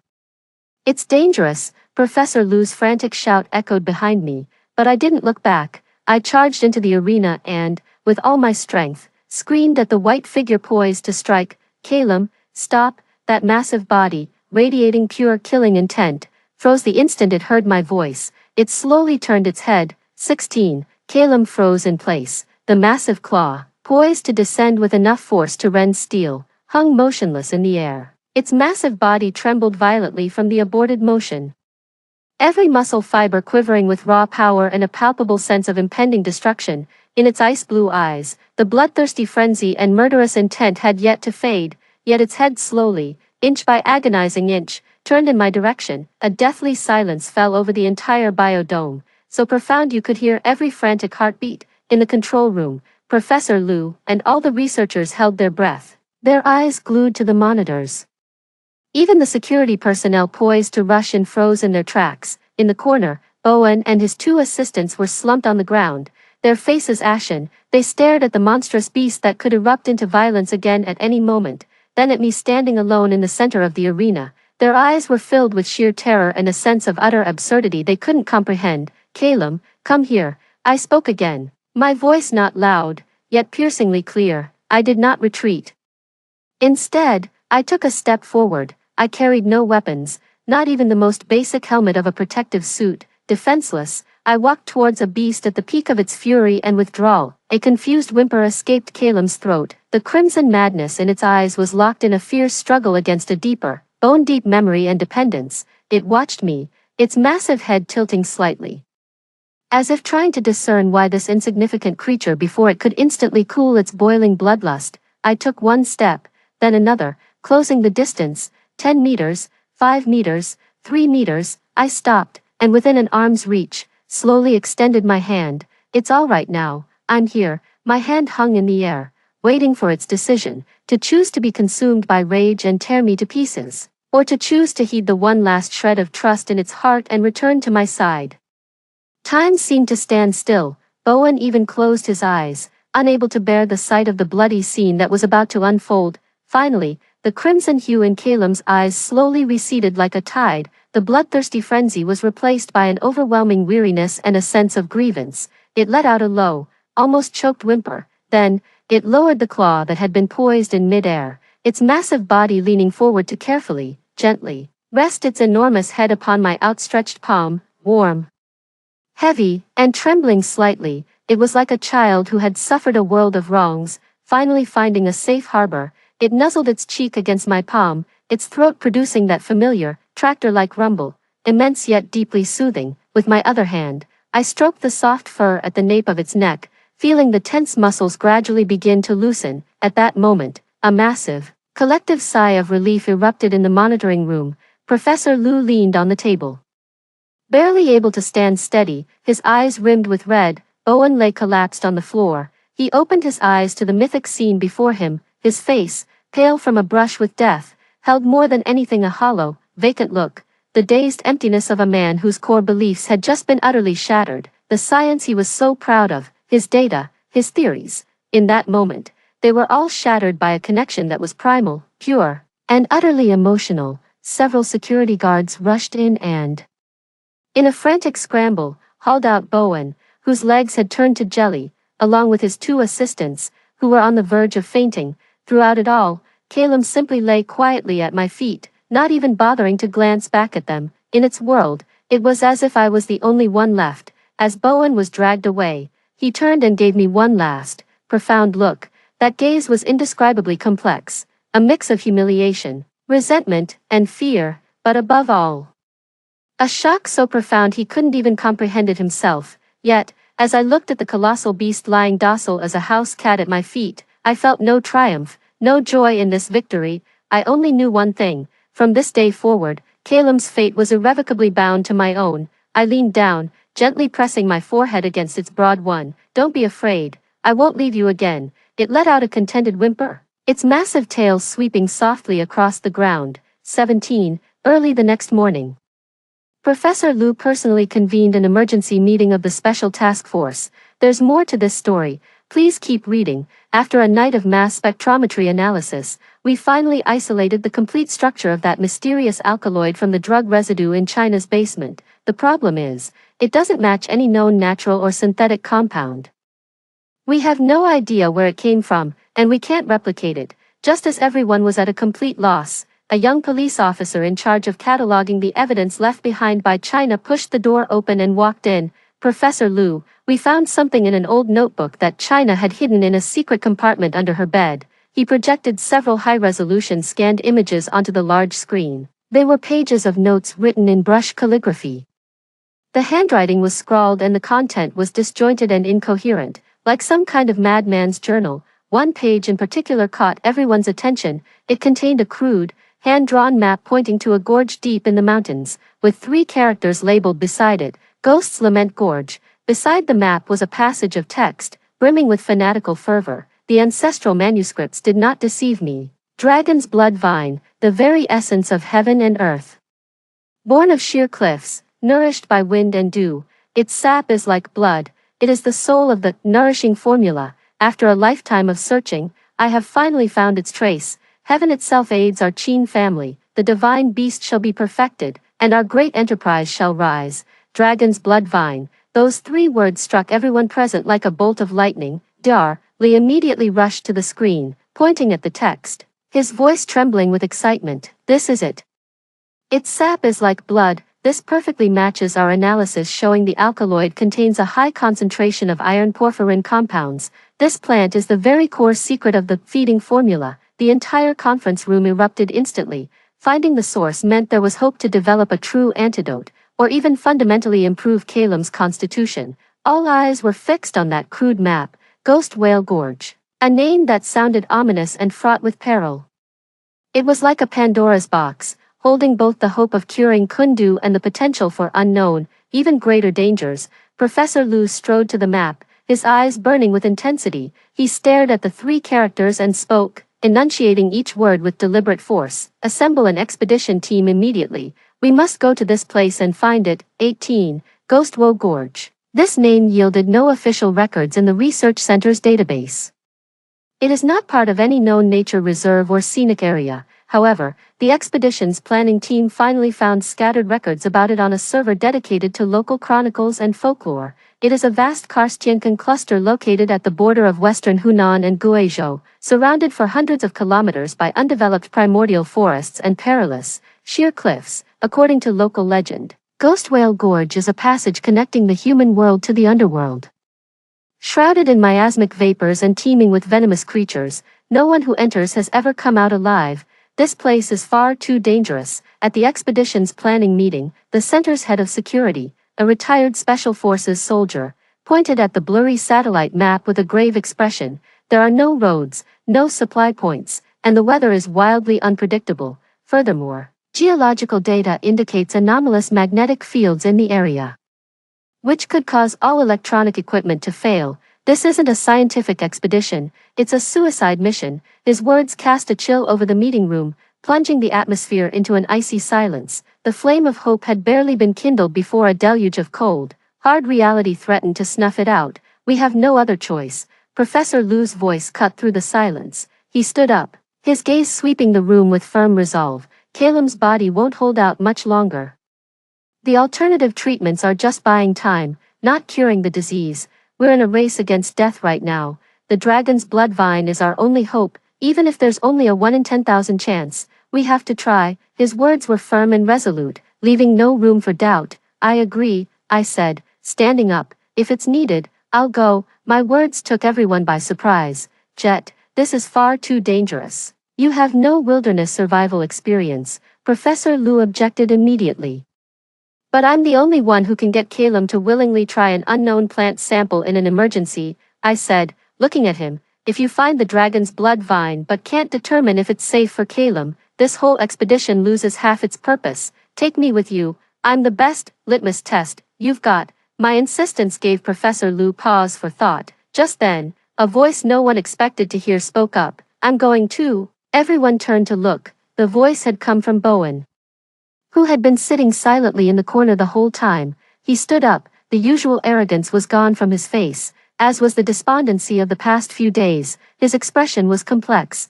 There was shame, but more than that, a kind of grim, all-or-nothing resolve. "My doctoral research was on animal stress behavior in extreme environments, conducted in the Amazon rainforest. I'm more familiar with pristine jungle than anyone here, when it comes to wilderness survival and handling emergencies.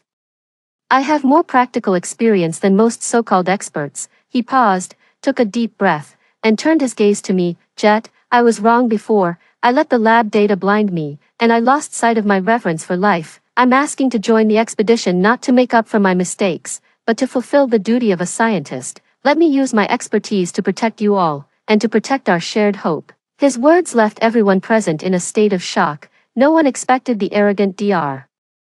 Bowen to stand tall again in such a manner. Professor Liu looked at him, a flicker of approval and satisfaction in his eyes.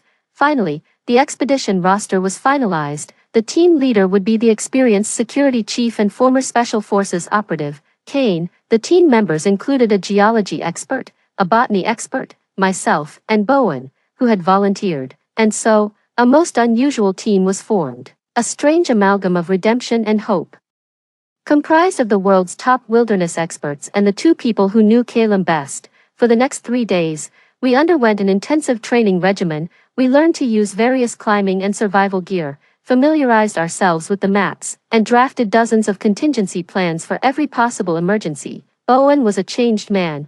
He held nothing back, teaching us everything he knew about wilderness survival, from navigation and wound treatment to dealing with the venomous snakes and wild beasts of the forest. His professionalism and meticulousness earned him everyone's respect, even from Kane, who had previously been his critic. The dynamic between him and me had shifted from outright opposition to a nuanced camaraderie, forged upon a shared objective. 3 days later, at dawn, a military heavy-lift transport helicopter settled onto the base's landing pad. Its massive rotors whipped up a gale. The 5 of us, clad in professional expedition gear and laden with heavy packs, performed one final check of all our equipment. Professor Liu and all the researchers from the center came to see us off. "Take care out there," Professor Liu said, gripping my hand firmly. "Remember, your safety is the top priority. Calum and the rest of us will be waiting for your return." I gave a solemn, heavy nod. I boarded the aircraft, and the hatch slowly sealed shut. The helicopter lifted off, heading deep into the unknown mountains, a place fraught with both peril and promise. Through the porthole window, I watched the research center shrink into the distance. I knew, from that moment on, we had embarked on a genuine adventure, a journey to save a miracle, and to find our own redemption. Ghosts Lament Gorge. "Here we come." 19. The roar of the helicopter echoed through the vast valley, only to be torn to shreds by the winds rushing in from all sides. We peered down through the porthole, and everyone fell silent. It wasn't a name on a map, but a colossal scar tearing through the earth.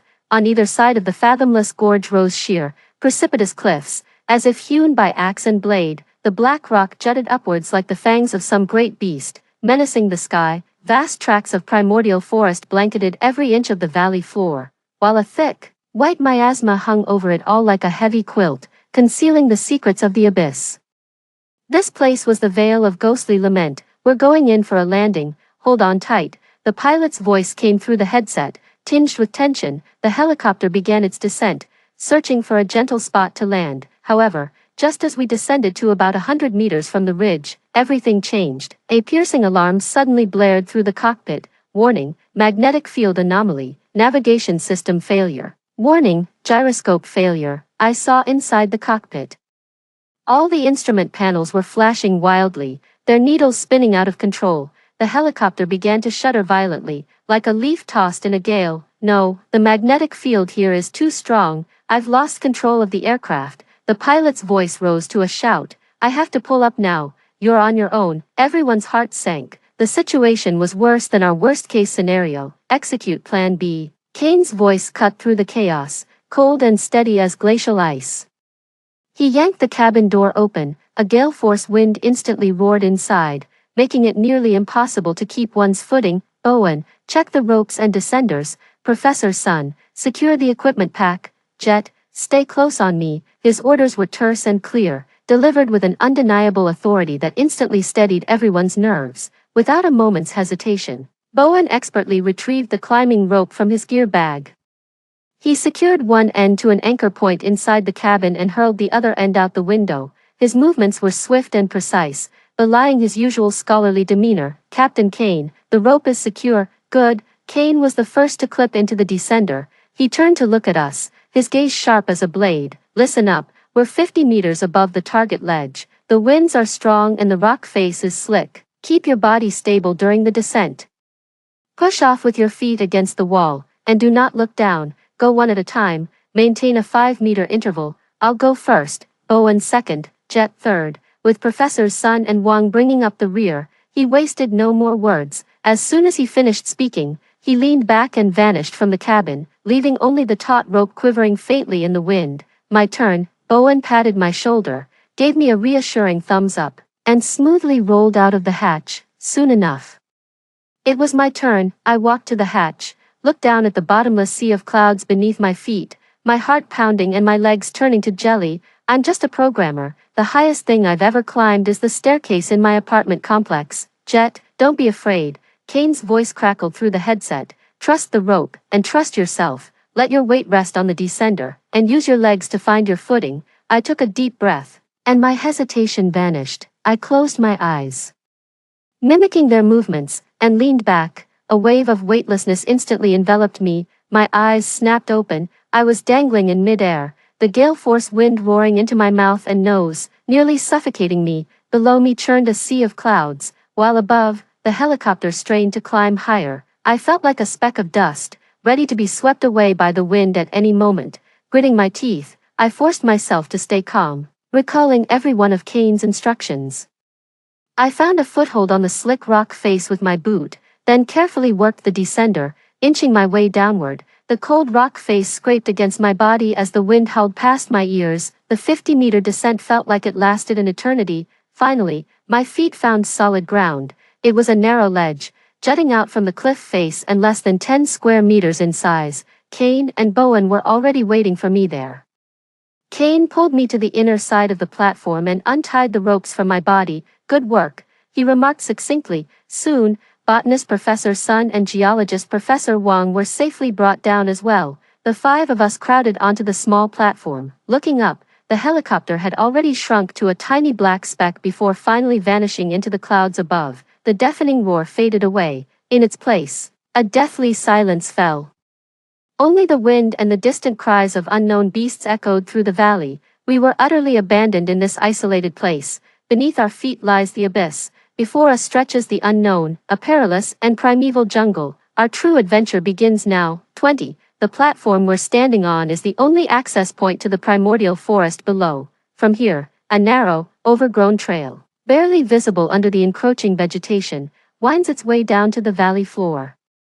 This path can't be more than a decade or two old, Kane said, crouching down to examine a pinch of soil. Judging by the signs, it was likely made by poachers or herb gatherers. China's map probably came from people like them. His assessment sent a chill through the group. This means that others had ventured deep into this forbidden zone before us. Their fate likely became part of the local legend. Those who enter never return. There was no time to rest. We organized our gear, with Kane taking point, Bowen following closely behind. The 2 senior professors and I were positioned in the middle for protection, while Professor Wang, the geologist, brought up the rear. The moment we entered the forest, the light faded instantly. Towering trees, dozens of meters high, blotted out the sky, fracturing it into tiny shards. The air was thick and stifling, heavy with the scent of decaying leaves and unknown flora, making it difficult to breathe. Underfoot was a deep layer of humus. With each step, it sank nearly up to our ankles. An eerie silence enveloped us, broken only by the soft crunch and rustle of our footsteps on the dry twigs and fallen leaves. Watch your step, everyone. Many venomous snakes like to disguise themselves as dead branches, Bowen warned in a hushed voice. He used his hiking pole to part the undergrowth ahead, clearing a path for us. We were moving at a painfully slow pace, every one of us on edge. After about half an hour, Professor Wang, who was bringing up the rear, suddenly let out a sharp, startled cry. We whirled around. We saw Professor Wang's right leg ensnared by a vine that had shot out from the pile of rotting leaves. It was tightening around his leg at a terrifyingly visible rate. It's a python. Kane was the first to react, his voice sharp as an unsheathed blade. That was no vine, but a massive python as thick as a bucket. Its body covered in yellowish-brown patterns, most of its length was buried under the rotting leaves, with only the section coiled around Professor Wang exposed. The python's head suddenly reared up from the leaf litter, its maw gaping wide as it flicked its tongue, a pair of cold, vertical pupils fixed intently on us. Professor Wang's face was flushed crimson with terror and suffocation. He desperately tried to pry at the ever-tightening coils of the snake with his hands, but it was futile.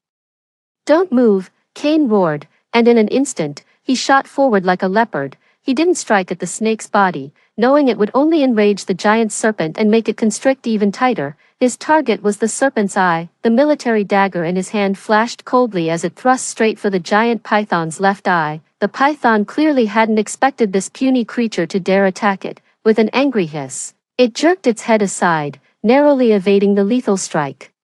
But this also gave Bowen an opening. "Aim for its 7 inches, that's its weak spot," Bowen shouted, hurling his trekking pole like a javelin straight at the giant serpent's body. The tip of the pole struck a specific point on the snake's body, though it didn't cause serious injury. The sharp pain made the constrictor's coils slacken instantly. This was the moment. My mind went blank, and my body reacted before my thoughts could catch up. I spotted a fallen, withered tree nearby, with a broken, sharp branch jutting from it. I rushed over, mustering all my strength to snap off the meter-long branch. Then, I turned and charged fiercely toward the giant serpent, which had opened its maw wide again in pain. With every ounce of my strength, I drove the sharp branch straight into the serpent's gaping mouth. Thwack! The air exploded with the scent of sawdust and blood. The sharp tree branch plunged deep into the python's upper jaw, the searing pain driving it into a complete frenzy. It released its coils from Professor Wang's body, its massive tail whipping around wildly, smashing into the surrounding trees with loud, splintering cracks. "Get back!" Kane yanked Professor Wang and me to safety. The giant serpent thrashed and writhed violently on the spot, its massive body slamming into the ground and creating one deep crater after another. It tried to dislodge the tree branch from its mouth, but the branch was lodged too deeply. Finally, after thrashing for several minutes, its movements grew slower and slower until its enormous body collapsed heavily onto the ground, motionless. Silence once again descended upon the forest. We were all gasping for air, our bodies drenched in cold sweat. Professor Wang slumped to the ground, a deep purple bruise circling his right leg. But thankfully, the bone was intact. Professor Sun was examining the wound. Kane walked over to the giant serpent's corpse. Using his dagger, he pried open its body to confirm it was truly dead. He glanced back at me, and for the first time, I saw a look of approval in his eyes. "Jet, quick reflexes, and brave." Bowen came over as well. He clapped me on the shoulder, his face a mixture of post-survival relief and genuine, heartfelt recognition. "I take back what I said about you. You're not a burden, you're one of us." I looked at them, then at the massive corpse of the serpent, and only then did a wave of fear and exhaustion wash over me. But something else welled up inside me. Something I hadn't even realized was there. It wasn't fear, but a strange, exhilarating thrill of having overcome a deadly threat. We had just overcome the first real challenge the ghost's lament gorge threw at us. Just then, Kane, who was on watch, made a startling discovery in the very pile of leaves where the giant serpent had coiled. He brushed aside the thick, rotting leaves. What lay beneath was not soil, it was a smooth, square slab of stone, clearly worked by human hands.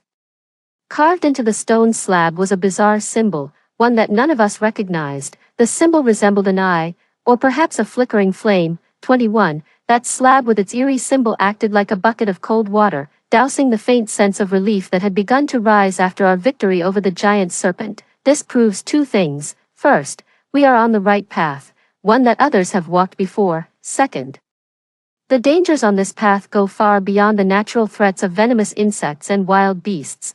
This symbol doesn't belong to any ethnic totem I'm familiar with, nor does it resemble a modern marker, said Professor Wang, the geologist, his expression grave after examining the stone slab. The carving technique is ancient, and the weathering along the edges suggests it has been here for at least a century. For over a century.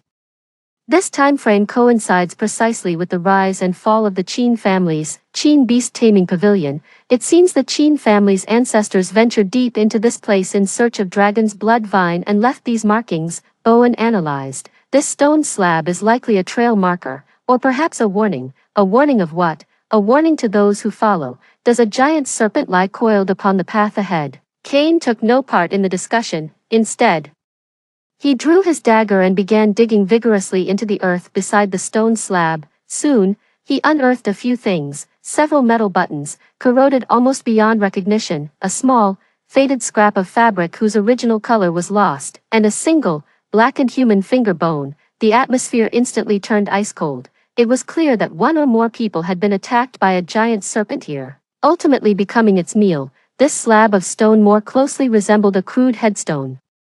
It's getting dark. We need to find a place to make camp.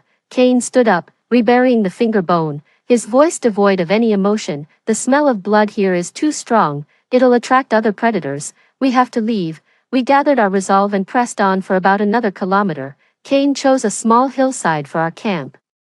Backed against a cliff with a clearing in front, this terrain would offer the best possible protection against a surprise attack from behind. We divided the tasks and quickly set up two two-person tents. Meanwhile, Cain expertly set up a perimeter of simple traps and alarm devices around the campsite. Using thin, strong fishing line and a few small bells, he strung an invisible tripwire through the surrounding undergrowth. Bowen and I were in charge of getting a fire going.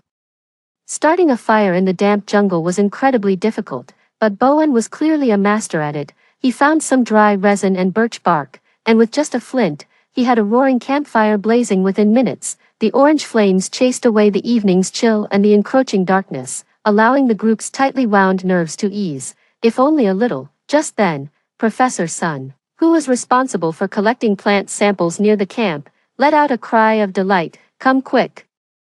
Look what I've found!" We immediately gathered around him. There, cradled in Professor Sun's hands, was an orchid. The orchid was extraordinary. Its petals were translucent, veined with faint crimson streaks that, in the flickering firelight, seemed to pulse with flowing blood. "It's a blood vein orchid." Professor Sun's voice trembled with excitement. "It's an incredibly rare symbiotic plant that only grows in soil rich with a specific metallic element, and according to ancient texts, the dragon's blood vine thrives in almost exactly the same environment." This discovery sent a jolt of energy through everyone present. This meant we were now incredibly, tantalizingly close to our goal. "It's somewhere around here." Bowen took the orchid, his eyes gleaming with excitement. "The dragon's blood vine is likely growing on the cliffs nearby." A spark of hope was rekindled. We had a simple meal of hardtack and dried meat, then gathered around the campfire to plan the next day's search route. With the blood-veined orchid as a clear signpost, our objective became much clearer. The night grew deeper. The nights in Ghostwoe Gorge were even more eerie than the days. The forest echoed with a cacophony of strange sounds. The mournful cries of night birds intertwined with the roars of beasts, a chilling symphony that made one's hair stand on end. We took turns keeping watch. Cain and Bowen had the first half of the night, while Professor Wang and I took the second. The first half of the night passed without incident. In the latter half of the night, I took over from Cain. I leaned against a large tree, gripping a sharp machete tightly in my hand. Professor Wang, exhausted from the day, quickly fell asleep by the campfire. In the entire camp, the only sounds left were the crackling of the flames and me. It was around 3 in the morning, just as I was starting to drift off. A strange sound suddenly drifted up from the depths of the canyon, carried on the wind. It was faint and distant, but it instantly jolted me awake, sending a chill down my spine. That was no animal's cry. It was the sound, of metal striking rock. Clang, clang, clang. The sound was rhythmic, blow after blow, as if someone were unhurriedly chiseling at the mountain in the depths of a canyon night, in such a remote and primordial wilderness. A sound so clearly marked by human activity was more terrifying than the roar of any beast. I immediately shook Professor Wang awake beside me, then rushed to the side of the tent to wake Kane and Bowen. Shoo! I raised a finger to my lips in a gesture for silence. The four of them held their breath and listened intently. The clang, clang sound rang out again, clearer than before. It was coming from below us. From deeper within the canyon, Kane's expression turned deadly serious. He drew his pistol from his hip and clicked off the safety. Bowen's brow furrowed as well, his eyes filled with confusion and wariness. An ancestor of the Chin family, a poacher, a herb gatherer. No, none of those seemed right. Who would make such a sound in a place like this, at a time like this, in the Ghost Whale Ravine? There was only us and the unknown beasts. What else could possibly be lurking here? That eerie, rhythmic knocking pounded like a hammer against our hearts. The four of us exchanged glances, each seeing a trace of inexpressible terror in the other's eyes. We chose not to recklessly investigate the source of that sound in the dead of night. Kane doused most of the campfire, leaving only the faintest glow of embers. Gripping our weapons, we sat back to back, enduring the long hours in a state of high tension and vigilance until the first hint of dawn, as the first gray light struggled to pierce the thick fog and illuminate the canyon. The eerie knocking had long since vanished, as if it had been nothing more than a shared nightmare from the midnight hour, but we all knew it was no dream. Pack up, we need to get out of here, fast. Kane's voice was hoarse. He glanced down at the deep valley still shrouded in thick fog. Our target is the dragon's blood vine. We grab it and leave immediately. Guided by the crimson thread orchid, we painstakingly searched along the steep cliff face. At noon, on a near vertical, sun-facing precipice, we finally saw it, an ancient vine, dark red throughout and coiled like a dragon, clung tenaciously to a crevice in the rock. In the thin sunlight, its skin seemed to flow with a dull, metallic luster. The dragon's blood vine. After enduring great hardship, the goal was finally within reach. With his incredible skill and professional climbing gear, it took Kane nearly an hour to finally, and without incident, harvest it, as the heavy, ancient vine, exuding a strange, bitter fragrance, was safely placed into the specially designed preservation case. Everyone fell silent. There was none of the anticipated cheering. All we wanted was to get out of there immediately. The journey back felt even more sinister than the way in.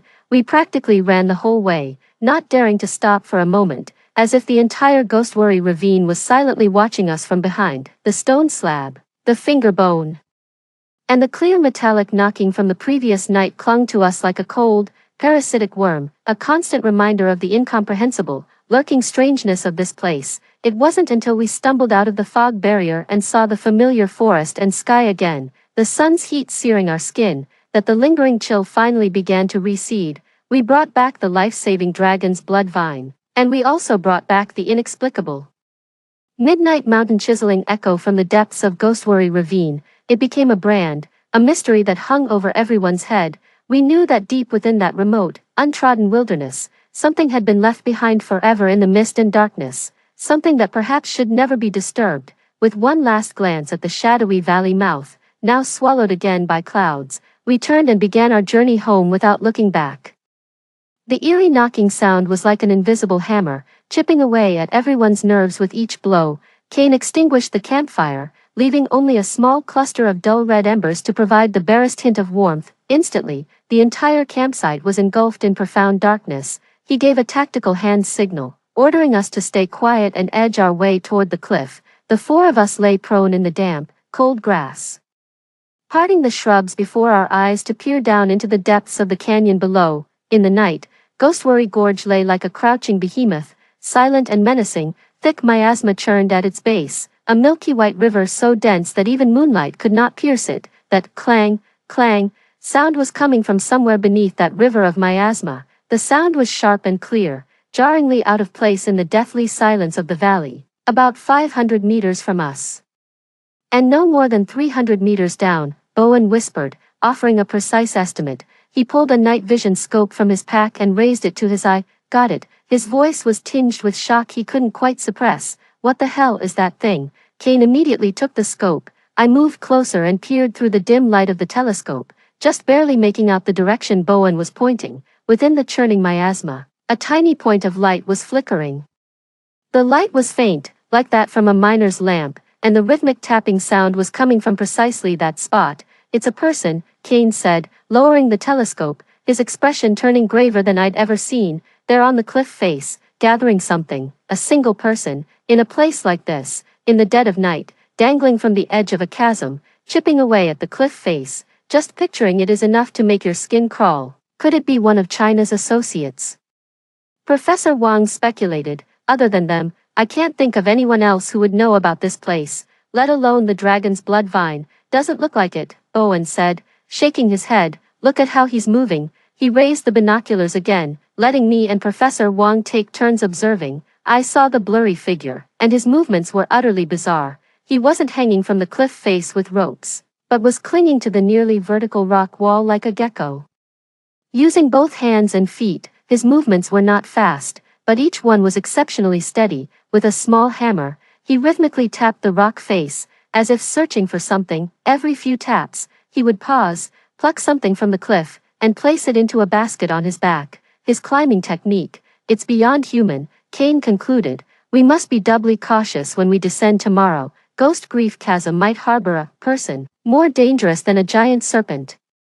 None of us slept a wink that night. That eerie tapping sound persisted until just before dawn, when it finally faded away. At first light the next day, we packed up our gear and immediately began our descent into the valley. Our experience from the previous day made us proceed with far greater caution. Kane took the lead, pausing every few steps to meticulously examine every inch of the ground around us. We continued down the nearly submerged trail for another 200 meters or so. The surrounding vegetation grew increasingly bizarre. Many plants displayed an unnatural, dark reddish hue, and a faint, sweet metallic scent, reminiscent of rust, began to permeate the air. Professor Sun, the botanist, tirelessly collected samples, his expression growing increasingly excited, yet also more and more grave. "This ecosystem is completely isolated. Many of these plants are extinct in the outside world. The soil is rich in an unknown mineral, causing them to undergo bizarre mutations." Just then, Kane, who was walking at the front, suddenly stopped in his tracks and raised a hand. We immediately halted, holding our breath. Kane pointed towards a thicket of bushes ahead. Following his gesture, we saw that the leaves of those bushes were stained with dark red, dried blood. Beneath the bushes, we discovered a corpse. It was the body of a wild boar, massive in size, weighing at least 200 kilograms. Its death was gruesome. The entire head was missing, leaving behind a huge, mangled wound at the neck, as if some monstrous beast had bitten its head clean off. "Look at the wound, the edges are clean, severed in an instant by sharp teeth." Owen crouched down, using a stick to part the flesh around the injury, his face grim. "This wasn't done by a python, nor any known feline, a creature that could bite the head clean off a boar this size. I can't even imagine it." Fear, like invisible vines, coiled once more around each person's heart. We carefully skirted around the boar's carcass and pressed onward. The further down we went, the stronger that cloying, metallic scent of blood became. At last, after pushing through a dense, almost impenetrable bamboo grove, the view suddenly opened up before us. We had arrived at a vast, bowl-shaped depression. At its center lay a colossal, bottomless sinkhole, its pitch-black maw, like a gaping mouth to the underworld, continuously belched plumes of white, noxious vapor. And there, clinging to the sheer cliffs encircling the sinkhole, grew the dragon's blood vine we sought. It was a sight of breathtaking grandeur and profound eeriness. Countless blood-red vines, like colossal veins, were tangled in a dense, intricate web across the black cliff face. Their thick roots plunged deep into the crevices of the rock. The vines bore no leaves, only long, blood-colored tendrils that swayed faintly in the wind, resembling the whiskers of a dragon. At the tips of some vines bloomed strange, uncanny flowers that looked like crimson coxcombs. "Found it," Professor Sun murmured to himself, his eyes alight with the fervor of a scientist witnessing a miracle. "This is the dragon's blood vine. It's even more magnificent than the records described." Yet, none of us could feel any joy, for we saw that the cliffs, overrun by dragon's blood vines, were riddled with caves of all sizes, and at the entrances of several of these caves, hulking figures lay in wait, The silhouettes of those figures were all too familiar to us. It's a tiger, a massive, brilliantly striped tiger, several times larger than an ordinary one. They lay there like sentinels guarding the dragon's blood vine. This place was no botanical paradise. This was a lair, one dominated by a giant tiger. The figure we'd seen hammering on the cliff face last night was now dangling beneath the most treacherous cave. He had his back to us, seemingly tending to a freshly harvested dragon's blood vine. Finally, we got a clear look at him. He was dressed in tattered black work clothes, gaunt and wiry, with hair gone gray. He looked like an old mountain farmer, yet his arms and lower legs were a strange, inhuman, stone-like shade of grayish-black. Kane raised the binoculars.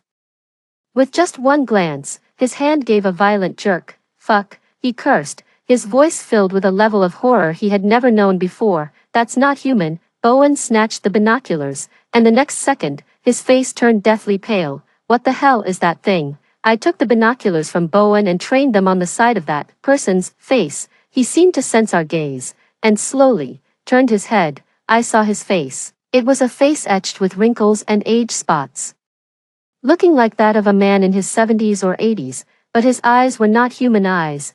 They were a pair of turbid, pale gray vertical pupils, exactly like the eyes of that giant serpent, too. In that instant, I felt the blood in my veins freeze solid. The old man's gaze, spanning hundreds of meters, landed precisely on each one of us. There was no emotion in that gaze, no curiosity, no hostility, only an inorganic, reptilian coldness. He glanced at us, then turned back to continue methodically handling the dragon's blood vine in his hands, as if we were nothing more than insignificant insects. "He's not human," Professor Wang, the geologist, stammered, his voice trembling. "His skin, it's keratinized, the same color as the rock. Is this some kind of mimicry?" "Those eyes are definitely not human," Bowen said, forcing himself to stay calm, though his voice remained parched. "Is it a genetic mutation, or some species we don't understand?"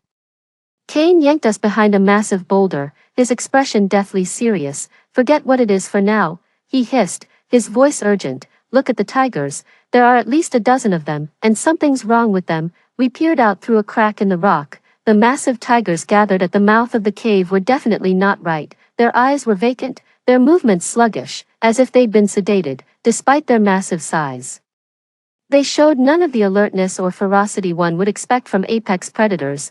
They lay there, motionless, like soulless statues. "They're guarding the dragon's blood vine." "No, it's more like they're sustaining it." Botanist Professor Sun pointed to a vine nearest to us, having uncovered an even more horrifying detail. "Look at the base of the vine." Following his finger, we saw that the crimson vine's roots were not anchored in rock. It was the corpse of a tiger that had been dead for a long time.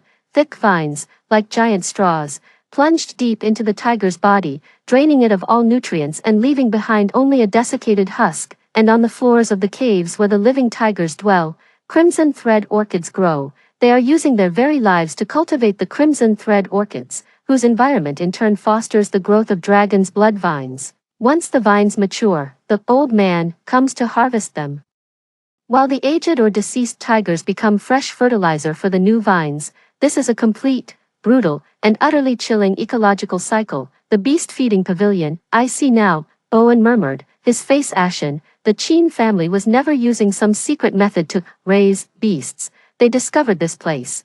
They were merely imitating it, using their so-called feeding formulas to force-grow a monstrous creature, then using its very life force to cultivate herbs like the dragon's blood vine." China's basement. It's just a crude, pathetic imitation of this sinkhole. This deduction sent a chill of pure dread through everyone present. The century-old legend of the Qin family was, in truth, a tale of such bloodshed and ugliness. The hope we were searching for, the dragon's blood vine, turned out to be a malevolent plant that feeds on the life force of fierce beasts. What do we do now? Professor Wang's voice was laced with despair. "These tigers, and that unknown old man, there's no way we can get near the dragon's blood vine." "Not necessarily," I spoke up, and all eyes turned to me, as I stared at those giant tigers with their vacant eyes. A bold, even somewhat insane idea began to take shape in my mind. "Do you think Kalem's scent might have an effect on them?" My words left everyone speechless. Bowen was the first to snap out of it. "You mean, bloodline suppression?" "I don't know," I shook my head, but I do know that Calum is one of a kind. He's the king that China cultivated through the most extreme methods. In her diary, China said the moment she laid eyes on Scraps, she saw the gaze of a king. If these tigers are merely captive sacrifices, then could Calum be the true emperor of this lineage? In my backpack, there's something I always keep close to me. It's a worn-out scratching post-board that Calum shed, saturated with his scent. Professor Liu had me bring it, just in case. Now, perhaps, is that very just-in-case moment. The risk is too high. Kane shot back immediately. We have no idea if that scent will enrage them or attract them. If they go berserk, none of us are getting out of here alive. But this is our only chance. I met Kane's gaze, my expression resolute. There's no way we can take the dragon's blood vine from that old man. Our only opening is with these tigers, if my hunch is correct. We might be able to get what we need without shedding a drop of blood. The argument grew heated. Kane and Professor Wang were adamantly opposed, convinced this was a reckless gamble with our lives. However, Bowen and Professor Sun were convinced by my argument. I agree with Jet, Bowen said. From a biological standpoint, in advanced social species, the pheromones of an alpha exert absolute dominance over ordinary members, as the sole living specimen of the legendary South China white tiger. Calum's scent could very well be the key to unlocking our current predicament. In the end, we decided to conduct a small-scale test. I took the wooden plank out of my backpack. Kane found a position downwind, about 50 meters from us, where only a single tiger lay at the mouth of a cave. I scraped a bit of sawdust from the plank and handed it to Kane, like a ghost. Kane silently crept to a rock about 20 meters below the tiger's cave entrance. He placed the sawdust on the rock and then quickly withdrew. The five of us hid behind the rock, our eyes fixed intently on the tiger. A gentle breeze drifted by, wood shavings carrying Calum's scent drifted on the wind toward the cave entrance. At first, the tiger showed no reaction, remaining in its same dazed state. A minute passed, 2 minutes passed. Just as we thought the plan had failed, something suddenly changed. The tiger jerked its head up, its vacant eyes instantly sharpened with alertness. Its massive nose sniffing the air intently. Then, it rose to its feet. It let out a low, rumbling growl, a sound thick with confusion, excitement, and a hint of awe. Ignoring the cave, it began to move cautiously along our trail, head lowered, sniffing the ground as it came. It's tracking the scent to its source. The plan worked. A look of pure elation spread across all our faces. However, our joy lasted less than 10 seconds, because it wasn't just that one tiger. On the cliff face across the sinkhole, every tiger that had been crouching at the cave entrances rose to its feet at the exact same moment, as if obeying some silent command. They all began to emit low, rumbling roars. The roars of over a dozen massive tigers converged, echoing throughout the entire valley and triggering a minor rockslide. They all began to stir, emerging from their respective dens. Drawn by the regal aura that set their very blood alight, more terrifying still, the old man, who had been facing away from us, also ceased his movements. Slowly, he turned to face us once more, his pale, slit-pupiled eyes pierced through hundreds of meters of distance, locking unerringly onto the rock where we were hiding. For the first time, an expression crossed his face. It was a look of mingled greed, fanaticism, and desperate longing, the expression of one who has glimpsed a peerless treasure.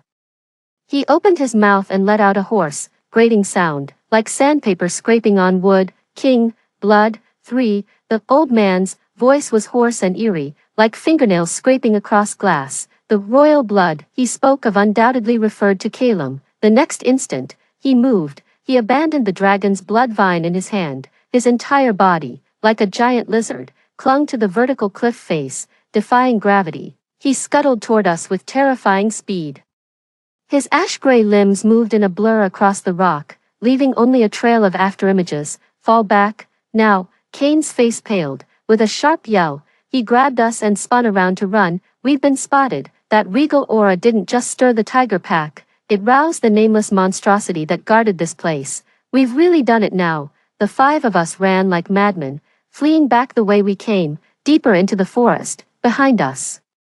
The earth-shaking roars of a dozen giant tigers mingled with the skittering, scraping sound of the old man moving at terrifying speed across the cliff face. Fear, like an icy hand, clenched around the heart of every one of us. Split up, get to the bamboo grove. That thing's too big to follow us in. Just before we plunged into the dense thicket of bamboo, Kane mustered his last ounce of strength to give the order. We scattered instantly, like startled rabbits. Diving headlong into the impenetrable wall of bamboo, I didn't care about anything else. I just ran, driven by pure instinct, pushing myself to the absolute limit. The razor-sharp bamboo leaves sliced my face and arms, but I felt no pain. From behind came the sharp crack of bamboo snapping and the furious roar of the giant tiger. I didn't dare look back. I could only run for my life with my head down. I ran for what felt like an eternity, until a searing pain in my lungs made it feel like they would burst. My legs gave way. I tripped over a bamboo root and crashed heavily to the ground. I lay there, gasping for air, feeling completely and utterly drained of all strength. All was quiet. It seemed we had shaken off our pursuers. For now, I struggled to my feet, leaning against a thick bamboo stalk to take stock. Aside from a few scrapes and cuts, I was miraculously unharmed. But the real problem was this. I was separated from the team, lost in this godforsaken, signal-dead primal forest. I took out my compass and saw the needle spinning wildly, completely useless. I was lost. I forced myself to calm down. Kane had taught us during training that if you get separated in the wilderness, the first rule is to stay put, create a marker, and wait for rescue. I took the knife from my backpack and carved a special symbol we had agreed upon into a nearby bamboo stalk. Only after finishing all of that did I let out a small sigh of relief, collapsing to sit on the ground. Just then, a faint sound of footsteps on fallen leaves came from not far behind me. Every hair on my body stood on end. I whirled around, tightening my grip on the knife in my hand. A figure slowly emerged from the depths of the bamboo grove. It wasn't the tiger, nor was it that monster. It was Bowen. He looked even worse off than I did, with several cuts on his face and his clothes torn. But he was clutching something tightly in his hand, a blood-red vine, complete with roots. It's the dragon's blood vine.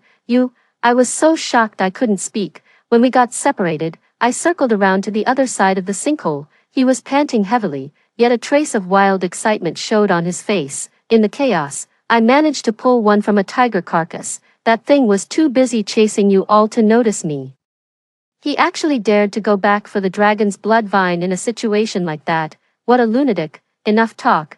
We can't stay here. Bowen pulled me up. We need to find Captain Kane and the others, and get out of here, fast. The two of us got our bearings and began groping our way toward where we remembered the camp to be. However, we hadn't gone far before a strong, sickening stench of rot was carried to us on the wind. Bowen and I exchanged a glance, a shared unease reflected in our eyes.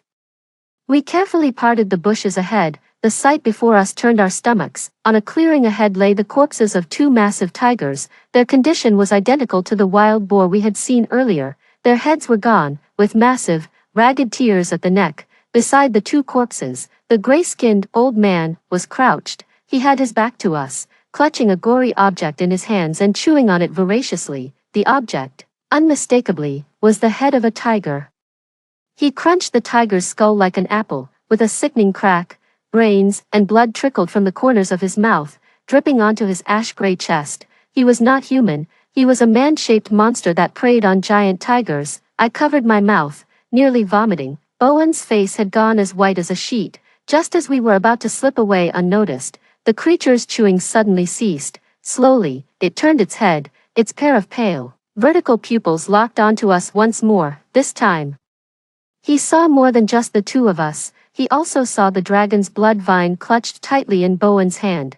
Stolen from his garden, the greedy, covetous look on his face was instantly replaced by a fury of the purest kind. The rage of a meal interrupted and a possession stolen. Roar. He let out a roar that was utterly inhuman, brimming with savage fury and a thirst for bloodshed. He flung aside the remaining half of the tiger's head, dropped to all fours, and charged toward us like a true beast. Run! Bowen let out a desperate cry, grabbed my arm, and we turned and fled, but it was already too late. The creature moved faster than any beast we had ever seen. In an instant, it was right behind us. I could feel a foul, stinking wind rush up from behind, carrying the scent of death. I turned my head instinctively. A face, inhuman and smeared with blood and brain matter, rapidly loomed large before my eyes. This is it. That single thought was all that remained in my mind. Yet, in the very instant those ash-black claws were about to tear open my throat, bang, a sharp gunshot shattered the forest's silence. A bullet struck the monster's shoulder with pinpoint accuracy, hitting it from the side. The tremendous impact knocked him off balance, and he tumbled into the grass right beside me. Kane. I spun around to see Kane emerging from behind a large tree to our right, a pistol in his hand. His face was an emotionless mask, a wisp of smoke still curling from the barrel. "You too, get out of here," he roared at us and, without a moment's hesitation, pulled the trigger again. Bang! The second bullet struck the monster that had just risen to its feet once more, but this time, the creature merely staggered. The bullet hit its chest as if striking a steel plate, leaving only a white mark before ricocheting away. His skin was as hard as iron. The creature was utterly enraged. It abandoned us and charged towards Kane, who posed the greater threat. "Get out of here." Kane let out a final roar at us, then, he discarded his empty pistol, drew the knife from his belt, and charged straight at the monster. Man and beast collided in an instant. I watched Kane's resolute back as he faced the monster, a creature even bullets couldn't pierce.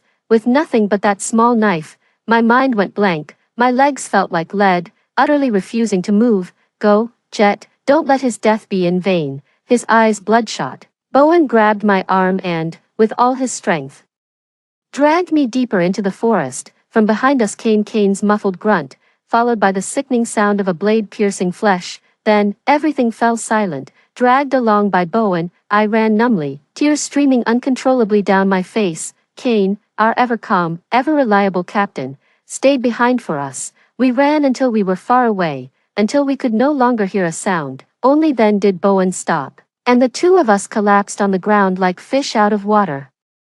Despair washed over us like a tidal wave. Just then, a hoarse voice rang out above our heads. "The dragon's blood vine, give it to me." We snapped our heads up. The creature had appeared before us, utterly without a sound. A bullet hole marked his chest, and blood streamed from his shoulder, yet the wound seemed to cause him no pain at all. In one hand, he was holding something, and in his other hand, he clutched something else. It was our satellite phone. He looked at us, or rather, at the dragon's blood vine in Bowen's hand, and repeated himself once more, "Give it to me." Bowen looked at him, then back at the vine in his hand, the one we had traded Kane's life for, our only hope. The look in his eyes shifted slowly from despair into something like madness. "Want it?" He suddenly laughed, a laugh of utter, bitter despair. "Fine, have it." He sprang to his feet, instead of throwing the dragon's blood vine to the creature.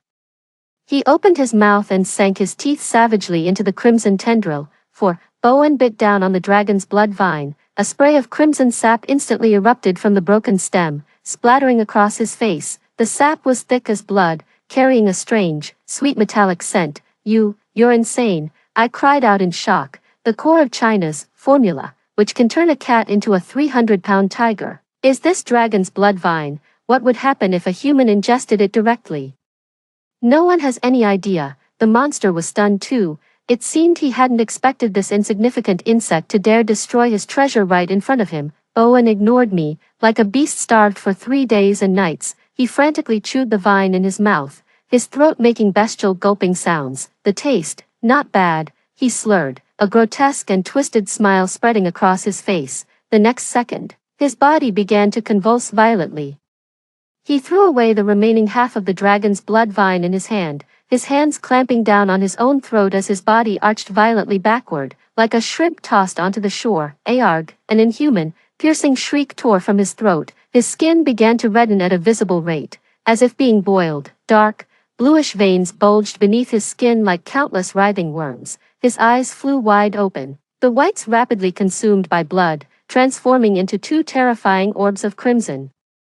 His body began to swell. A series of sickening cracks and pops erupted from his bones as his muscles swelled at a horrifying rate, shredding his expensive expedition suit into tatters. In mere seconds, the refined Harvard scholar transformed into a hulking, 2-meter-tall monstrosity, a mass of knotted, crimson muscle. He stood there, head bowed, heaving great, ragged breaths that fogged the air with white vapor. The gray-skinned creature seemed stunned by the sudden metamorphosis. It halted. Its pale, slit-pupiled eyes now gleaming with wary confusion for the first time. Bowen slowly raised his head. He looked at me, his crimson eyes devoid of any human emotion, filled only with primal hunger and savagery. Then, his gaze shifted past me and settled on the creature with ashen gray skin. The two inhuman monsters locked eyes. The air was thick with the scent of gunpowder. Roar. Bowen was the first to attack. With a bestial roar, he kicked off the ground. Instantly cracking the earth beneath him, he shot forward like a crimson cannonball, charging straight at the monster. The two monsters collided in an instant. Boom, a deafening crash echoed, like two trucks speeding head-on into each other. The powerful shockwave snapped several surrounding bamboo stalks. I was thrown to the ground by the blast and tumbled over a dozen meters away. I lay prone on the ground, watching the mythic battle before me in utter horror, in his transformed state. Bowen's strength and speed were shockingly on par with the monsters. He abandoned all human technique, fighting purely on feral instinct, biting, charging, raking with his nails, which had now become sharp claws. The ash-skinned monster clearly hadn't expected this prey, which had been at its mercy moments before, to suddenly become a rival of its own kind. Forced into retreat by Bowen's frenzied assault, it sustained its first wounds. Several claw marks, deep enough to scrape the bone, appeared on his iron-hard skin, oozing black blood. This enraged him completely. He let out a piercing shriek, abandoning the head-on clash with Bowen. He used his superior agility to drop low and, like a gecko, skittered across the ground, instantly circling behind Bowen. His arms, like two long whips, coiled tightly around Bowen's neck and waist, then yanked backward with brutal force. Crack, a sickening crunch of bone echoed. He had snapped Bowen's spine. Bowen's massive frame seized up. The madness and ferocity in his eyes vanished, replaced by a hollow, almost relieved emptiness. He gave me one last look, his lips parting as if he wanted to say something. Then, his massive body crashed to the ground, kicking up a cloud of dust. The monster released its grip, walked over to Bowen's corpse, and sank its teeth deep into the carotid artery on his neck. It drank from Bowen's veins, gulping down the blood as if it were water. My stomach churned at the sight, but I was too weak to even be sick. Kane is dead, Bowen is dead, too, in their own ways.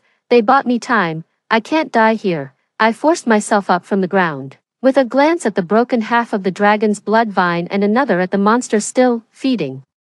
I turned and stumbled deeper into the forest, dragging my numb legs behind me. This time, the creature didn't give chase. It seemed to think I was an insignificant prey, one it could finish off at its leisure. His immediate priority was to feast upon his freshly caught meal, a vessel brimming with the immense energy of the dragon's blood vine. 5. I ran aimlessly through the forest, with no sense of direction or the passage of time. Despair and fear coiled around my heart like two venomous serpents, gnawing relentlessly at my soul.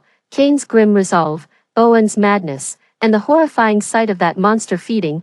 These images played on a loop in my mind, a nightmare I couldn't wake from. I fell countless times, and I got back up just as many. In the end, I crashed into a massive tree and couldn't find the strength to rise again. Lying on the cold, decaying leaves, I looked up at the sky, shattered into fragments by the canopy. A profound, overwhelming sense of helplessness washed over me. Is this the end? Am I going to end up as that monster's food, just like Kane and Bowen? What about Calum? Professor Lou and everyone at the base are still waiting for me to bring hope back to them. No, I can't give up. I struggled to sit up, took the canteen from my backpack, and drank the last of the water in one gulp. The cold water flowed down my throat, clearing my muddled mind a little. I have to survive. I forced myself to think calmly. The creature wasn't chasing me, which meant it was preoccupied with Bowen's corpse, but it would finish soon, and then it would come for me, and for the half-section of dragon's blood vine I'd left behind. I had to find a way out of here, or locate Professors Wong and Sun, before it found me. I checked my gear. Most of it was still there. For food, I had a few ration bars left, but most importantly, in the pack Bowen had dropped, I found his satellite phone. I immediately turned on my phone, but the screen only displayed the words, "No signal." The powerful magnetic field here was blocking everything. My last hope was shattered. I slumped to the ground in despair, about to turn the phone off. Suddenly, the signal bar on the screen flickered, ever so faintly, just once, and then it vanished immediately. I shot to my feet, phone in hand, and began spinning in place like a madman, desperately trying to catch that fleeting signal. Finally, in one specific direction. When I held the phone high above my head, that single, weak bar of signal reappeared and held steady. We have a signal. It's only one bar, but it's enough. My hands were shaking with excitement as I immediately dialed the number I knew by heart. Professor Lu's private line. The phone was answered after just one ring. Jet, is that you, Jet? Professor Lu's frantic voice came through the receiver, crackling with heavy static. As if from another world. Professor Lu, it's me, I'm alive.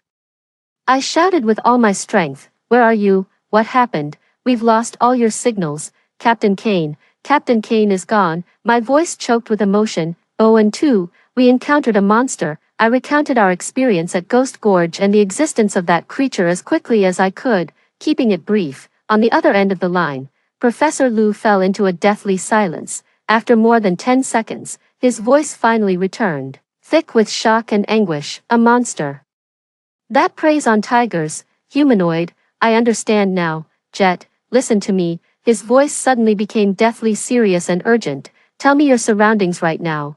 Are there any landmarks? You must stay where you are and don't move. Do not move. The rescue team. The rescue team is on its way. Rescue team. I was stunned. The helicopters can't get in. How are you? It's not our people. Professor Lu's voice dropped to a whisper, as if wary of something. It's the nation's highest level special response unit. They took over the operation the moment you lost contact. Jet, listen carefully. Whatever is in Ghost Woe Ravine, it might be beyond our ability to handle. It's outside the realm of science. At that moment, a cold, emotionless voice abruptly cut in over the phone, replacing Professor Lu's. Target confirmed. Jet, report your coordinates. The voice was as cold as metal, carrying an air of unquestionable authority. I have no coordinates. Navigation is down. I'm in a bamboo forest, next to a huge, lightning-blasted dead tree. Copy that. Stay on the line and hold your position. We'll be there in 10 minutes. 10 minutes. I couldn't believe my ears. This is the heart of Ghost Gorge, a place so treacherous even helicopters can't get close. Who are you? I couldn't help but ask. There was a 2-second silence on the other end of the line. We are the people who handle anomalies. With that, the call was disconnected. I stood there, clutching the satellite phone, my mind a complete blank. A special response unit, people who handle anomalies. What on earth is going on? Does the government already know about Ghost Grief Ravine? Did they know about the monsters here all along? I didn't have time to think it through. A tremendous roar suddenly erupted from right above me. That wasn't the sound of a helicopter. It was a sharper, more piercing sound. One that ripped through the air. My head snapped up. A massive, pitch-black aircraft, its design so futuristic it looked like it had flown straight out of a movie, pierced the thick miasma and came to a halt, hovering directly above me. It had no propellers, blue flames jetting from its underside. It hung there in utter silence, as if defying all known laws of physics. A beam of light shot down from the craft and enveloped me. Then, my body was drawn slowly and helplessly upward into the beam of light. 6. I was pulled by the beam into a cold, metallic feeling cabin. The cabin's interior walls glowed with a pale blue light. There were no windows to be seen, and not a single sound from the outside world could be heard, for figures clad in black tactical suits and full coverage helmets, their faces obscured, stood at the four corners of the cabin. The aura they exuded was colder than the dead of night in Ghost Whale Gorge. The weapons in their hands were of a design I had never seen before, streamlined and lethally efficient. One of them stepped toward me, his helmet retracted automatically, revealing a young but utterly expressionless face. Mr. Jet, welcome back. I am the commander of this operation, codename Riker. His voice was the same one I had just heard on the phone. You. I stared at them, feeling as if I were in a dream. Just who are you? Our identities are none of your concern, Riker replied, his answer blunt and to the point. All you need to know is that we're here to handle this anomalous contamination incident. An anomalous contamination incident. Is he talking about the monster from Ghost Grief Ravine? What about Professor Wong and Professor Sun? I asked urgently. We got separated. Have you found them? They're safe, another person replied. His helmet visor still closed. After you were separated, they activated their emergency beacon. We picked them up immediately. You're the last one. I let out a sigh of relief. At least 3 of the 5-person expedition team had survived. What about that monster? I asked, my voice trembling. Riker glanced at me, his eyes utterly devoid of emotion. It's being purified. Purified. What word is this? At that moment, a metal panel on the cabin wall suddenly turned transparent. Like a giant screen, revealing the view outside. We were hovering directly above that sinkhole. I saw the creature with its grayish-black skin, he had finished devouring Bowen and now stood at the center of the sinkhole, roaring at the sky. His body seemed to have swelled yet again, and the wounds inflicted by Bowen's claws had completely healed. The energy from the dragon's blood vine had made him even more powerful. Then, I witnessed a sight I would never forget for the rest of my life. Four identical black aircraft, just like the one we were in, came speeding in from 4 different directions and hovered at the 4 corners of the sinkhole. The flames at their base shifted from blue to a piercing, blinding red. In the next instant, 4 energy beams, more dazzling than the sun, shot out from the craft simultaneously, striking the monster with pinpoint accuracy. There was no explosion, no sound, under the beam's glare. The monster, which bullets couldn't even scratch, began to rapidly melt and disintegrate, its body dissolving like a wax figure in a raging fire. He let out a silent, agonized scream as his ashen-gray body dissolved into wisps of black smoke, evaporating and vanishing within the beam of light. In less than 10 seconds, the terrifying monster that had cost us 2 lives, along with the blood-red dragon's blood vines beneath it, was utterly erased from this world. Not even a trace of ash remained. Purified, I finally understand the meaning of these 2 words. This isn't a battle at all, it's a dimensional strike from a higher dimensional civilization. After completing all this, the light at the base of the 4 aircraft shifted back to blue, then they instantly accelerated, transforming into 4 black dots that vanished into the horizon. The entire process was as clean and precise as a surgical operation. Your turn, Mr. Jet. Riker turned and looked at me. According to the Anomalous Entity Contact Protocol, anyone who has had significant exposure to a contaminant source must undergo memory erasure. Memory erasure. My mind went blank with a sudden, deafening buzz. No, you can't do this, I shouted, my voice thick with desperation. Calum is waiting for me. I'm the only one who can save it. If you wipe my memory, you're killing it. Those are the rules. Riker's voice left no room for argument. The 2 operatives behind him stepped forward.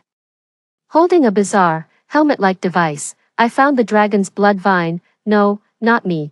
It was Bowen. He gave his life for it. Suddenly remembering something, I began frantically patting myself down. In my trouser pocket, my fingers closed around a small, hard object. It was what Bowen, in his final moments as the creature fed on him, had mustered his last ounce of strength to dig from his own mouth and shove into my pocket. A tiny segment of the dragon's blood vine, bitten off with his teeth.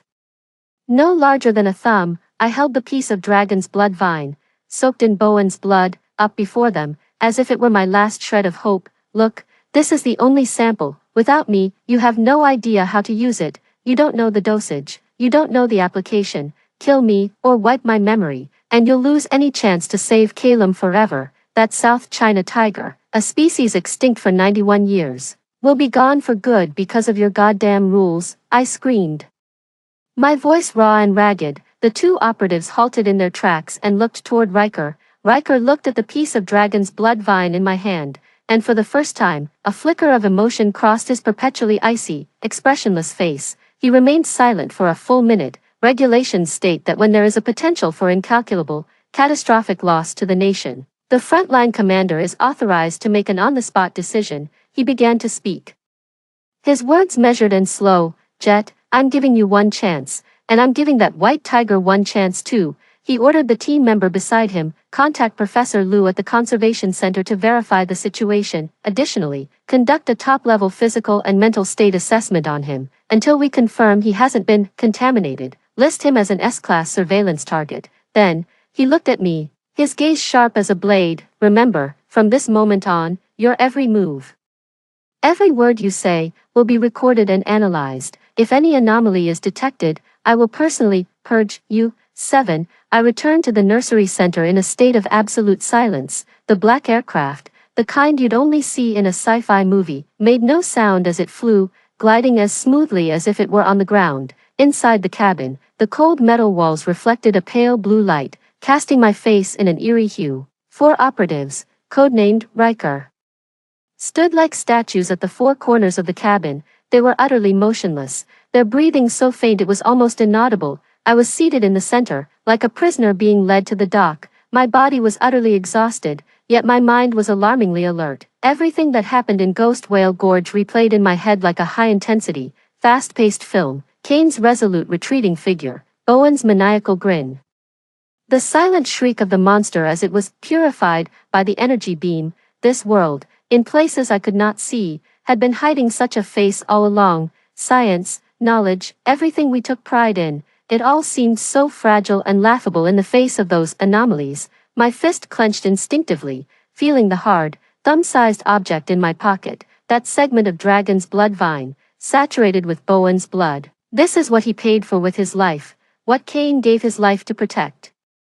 It's the sole glimmer of hope our expedition managed to bring back. After paying a terrible price, after what felt like an eternity, the craft gave a slight shudder and came to a rest. The hatch slid open without a sound, and a flood of blinding sunlight and familiar air rushed in. We're here. Professor Liu and nearly all the core researchers from the center were waiting on the tarmac.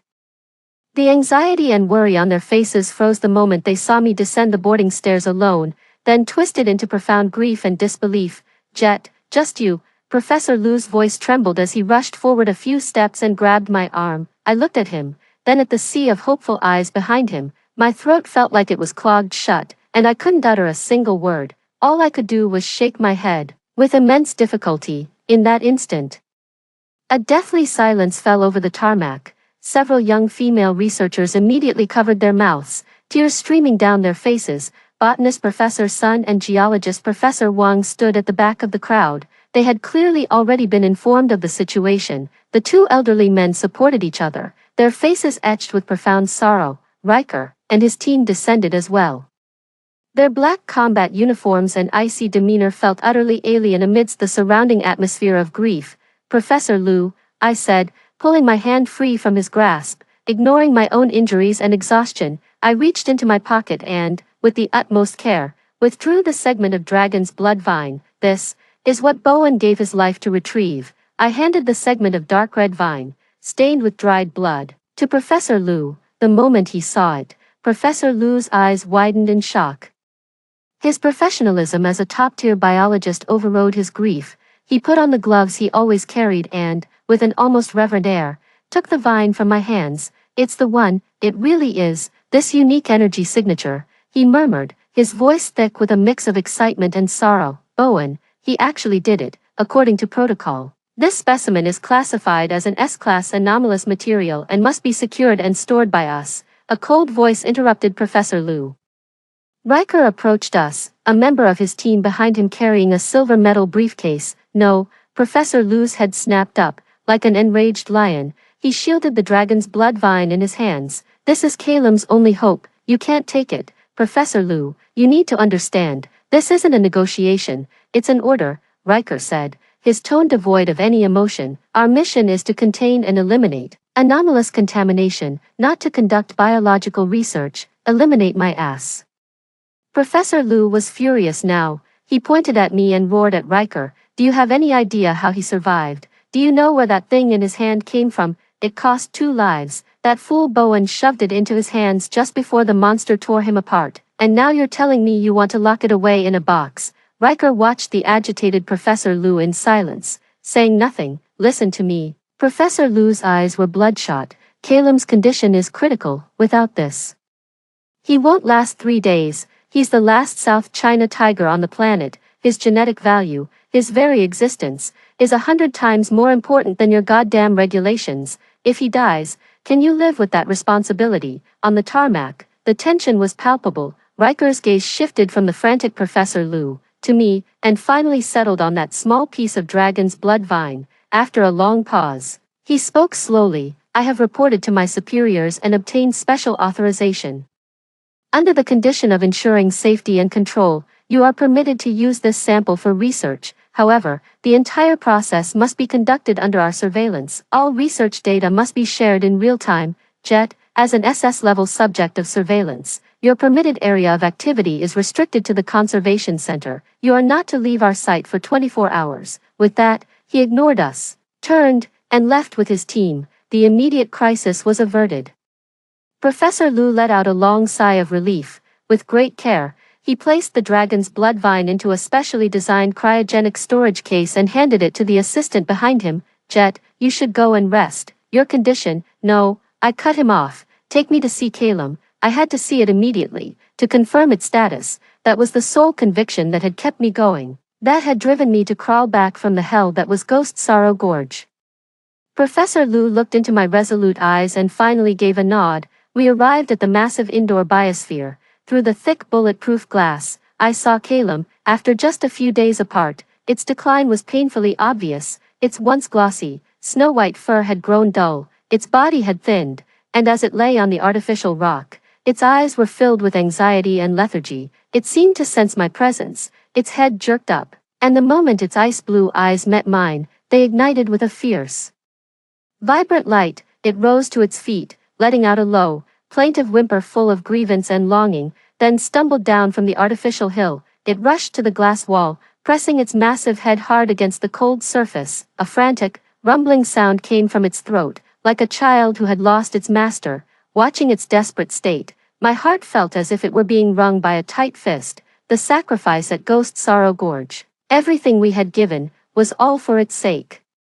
We absolutely cannot fail. 8. That thumb-sized fragment of dragon's blood vine became the very heart of the entire conservation center. Professor Liu immediately convened the center's top experts. Even Professor Sun, still recovering from his injuries, joined the effort. A brand new research team, operating under the highest level of secrecy, began working with unprecedented efficiency. The central A-level biolab was completely cleared out and taken over by Riker's operatives.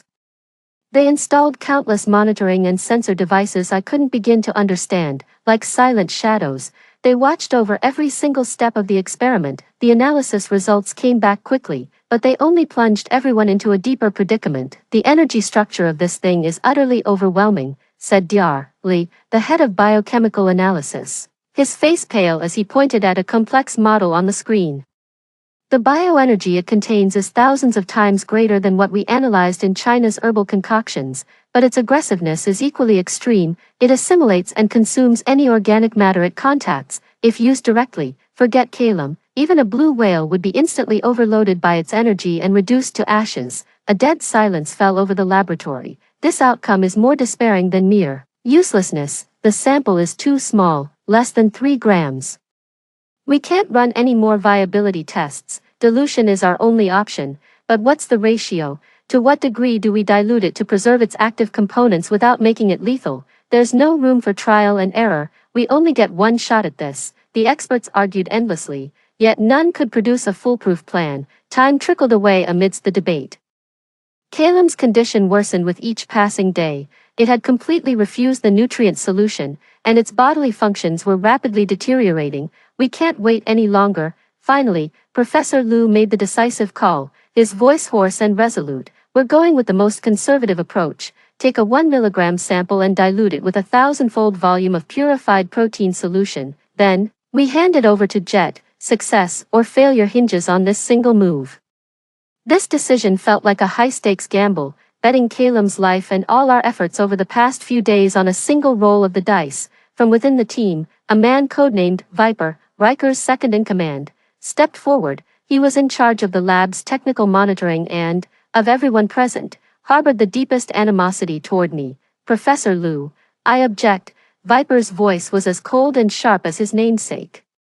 Entrusting such a critical sample to an emotionally volatile amateur and relying on some unscientific emotional connection for administration is a desecration of science itself. If this fails, who will be held accountable? His gaze fixed on me like a viper's, brimming with distrust and contempt. In my professional opinion, this is what we call zero controllability. In my professional opinion, this is what we call the only viable option.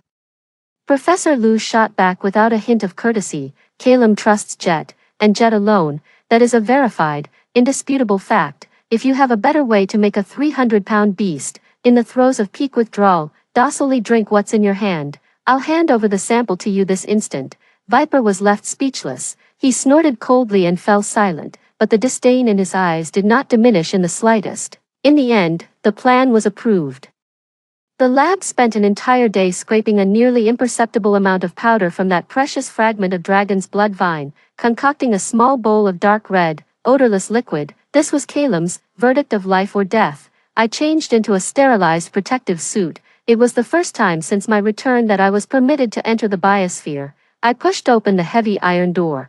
Calum lay helplessly on the ground. At the sound, he only managed a weak flutter of his eyelids.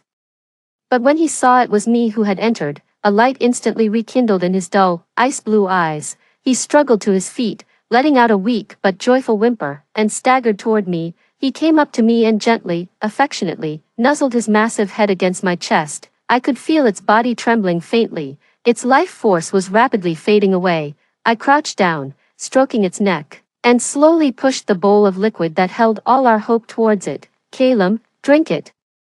Drink it and you'll be okay. My voice trembled. Calum lowered its head, its massive nose cautiously sniffing at the edge of the bowl. The next instant, it recoiled violently as if shocked, a terrified growl rumbling in its throat. Its fur stood on end, its pure white coat bristled completely, its body arched into a highly aggressive posture. It stared at the bowl of liquid, its eyes filled with dread. I was stunned. In the monitoring room, everyone's hearts sank. It failed.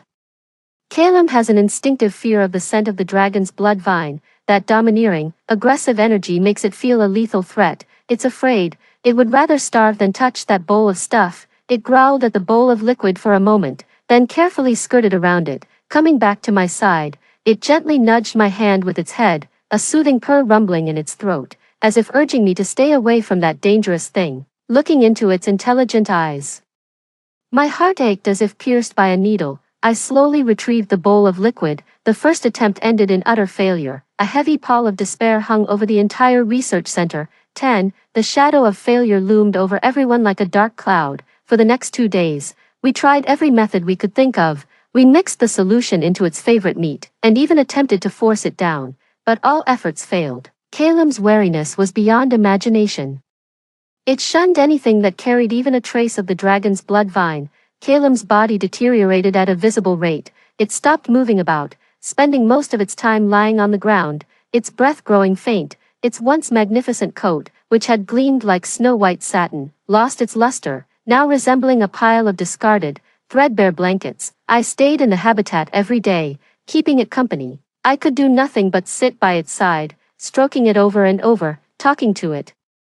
I told it stories from my childhood, about how I became a quiet programmer, and about how small and frail it looked the first time I saw it. I also told it about Ghost Grief Ravine, about that terrifying forest, about how that cold, resolute man faced an unbeatable monster for our sake. I told it about that proud, arrogant doctor, and how he bought our only hope with the most terrible sacrifice. As I spoke, tears began to flow uncontrollably, my voice choked, and I was overcome with sobs. All the pain, fear, sorrow, and helplessness that had built up over these days poured out of me in that moment, unleashed upon this dying leviathan. Calum listened quietly, sensing my grief. It weakly lifted its head and gently licked the tears from the back of my hand with its rough, barbed tongue. In its ice-blue eyes, the previous agitation and fear were gone, replaced by a pure, lucid tenderness. At that moment, a bolt of lightning flashed through my mind. Owen suddenly came to mind. The horrific mutation that occurred after he swallowed the dragon's blood vine. I remembered that monster with ashen gray skin, who fed on giant tigers, gnawing on their heads as if they were fruit. I remembered that insane note from China, nourished with a century-old blood Ganoderma, supplemented with the vital essence of a living creature. The vital essence of a living creature. I finally understand. I see where we went wrong. The dragon's blood vine is no ordinary plant. It is a creature of profound een, one that demands a sacrifice. Its power can only be safely unlocked and channeled using the vital essence of another living being as a key. China's nourishment formula used the flesh and blood of black-boned chickens, soft-shelled turtles, and other living creatures as catalysts. The monster of Ghost Lament Gorge was sustained by the life force of a mighty tiger, and Bowen, he used his own life and blood to activate that vine segment, unleashing its world-obliterating power. We were wrong. We'd been wrong from the very beginning. We meticulously purified, diluted, and removed every trace of impurity, thinking that was the safest path. But what we stripped away was precisely that crucial key. I shot to my feet, bolted out of the ecology pavilion, and sprinted all the way to the lab. Professor Liu and all the experts were there, engaged in yet another futile discussion about the plan. I know what to do. I rushed to the conference table, my voice trembling from a mix of adrenaline and exertion. Everyone stared at me in stunned disbelief.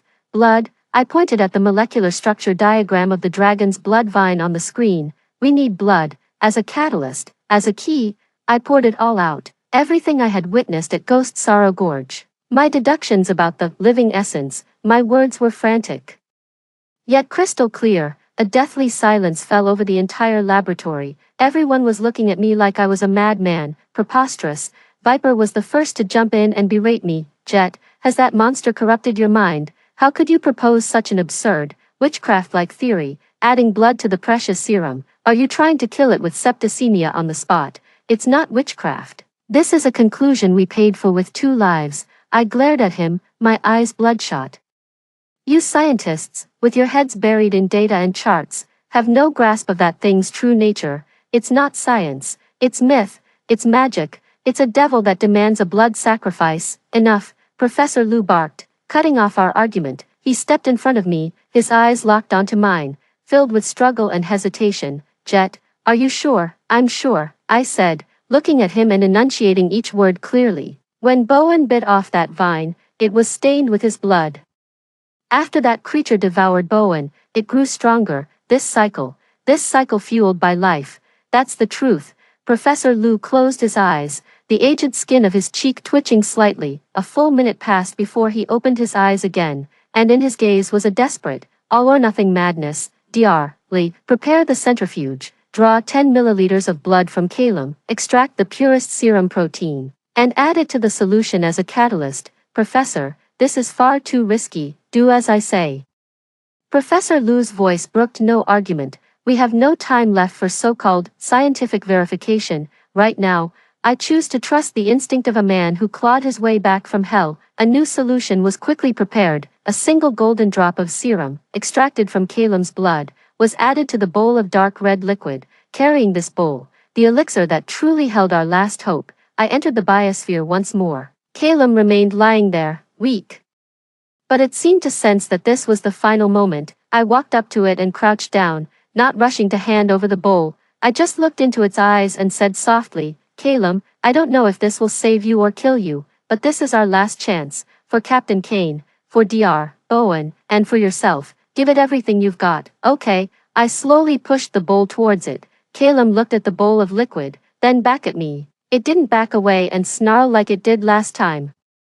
A flicker of struggle passed through its ice-blue eyes, but it was overshadowed by a look of total, reckless trust in me. It hesitated for a moment, then slowly, with great dignity, lowered its noble head, extended its tongue, and gave a gentle lick to the bowl of potion, a mixture of its own blood and the essence of dragon's blood vine. In the monitoring room, everyone held their breath. After a tentative lick, Calum hesitated no longer. It began to drink, taking small, careful sips until it had emptied the bowl. Once finished, it lifted its head and let out a weak, contented whimper in my direction. Then, its body went rigid. The massive creature collapsed before me, falling with a heavy thud, completely unconscious. Calum, I let out a horrified scream, and the control room instantly descended into chaos. 11. The moment Calum fell, all sound vanished from my world. I knelt beside its massive form, my hand trembling as I reached for its muzzle. No breath, cold, lifeless. No. A desperate roar tore from my throat, and a tsunami of grief and guilt swallowed me whole.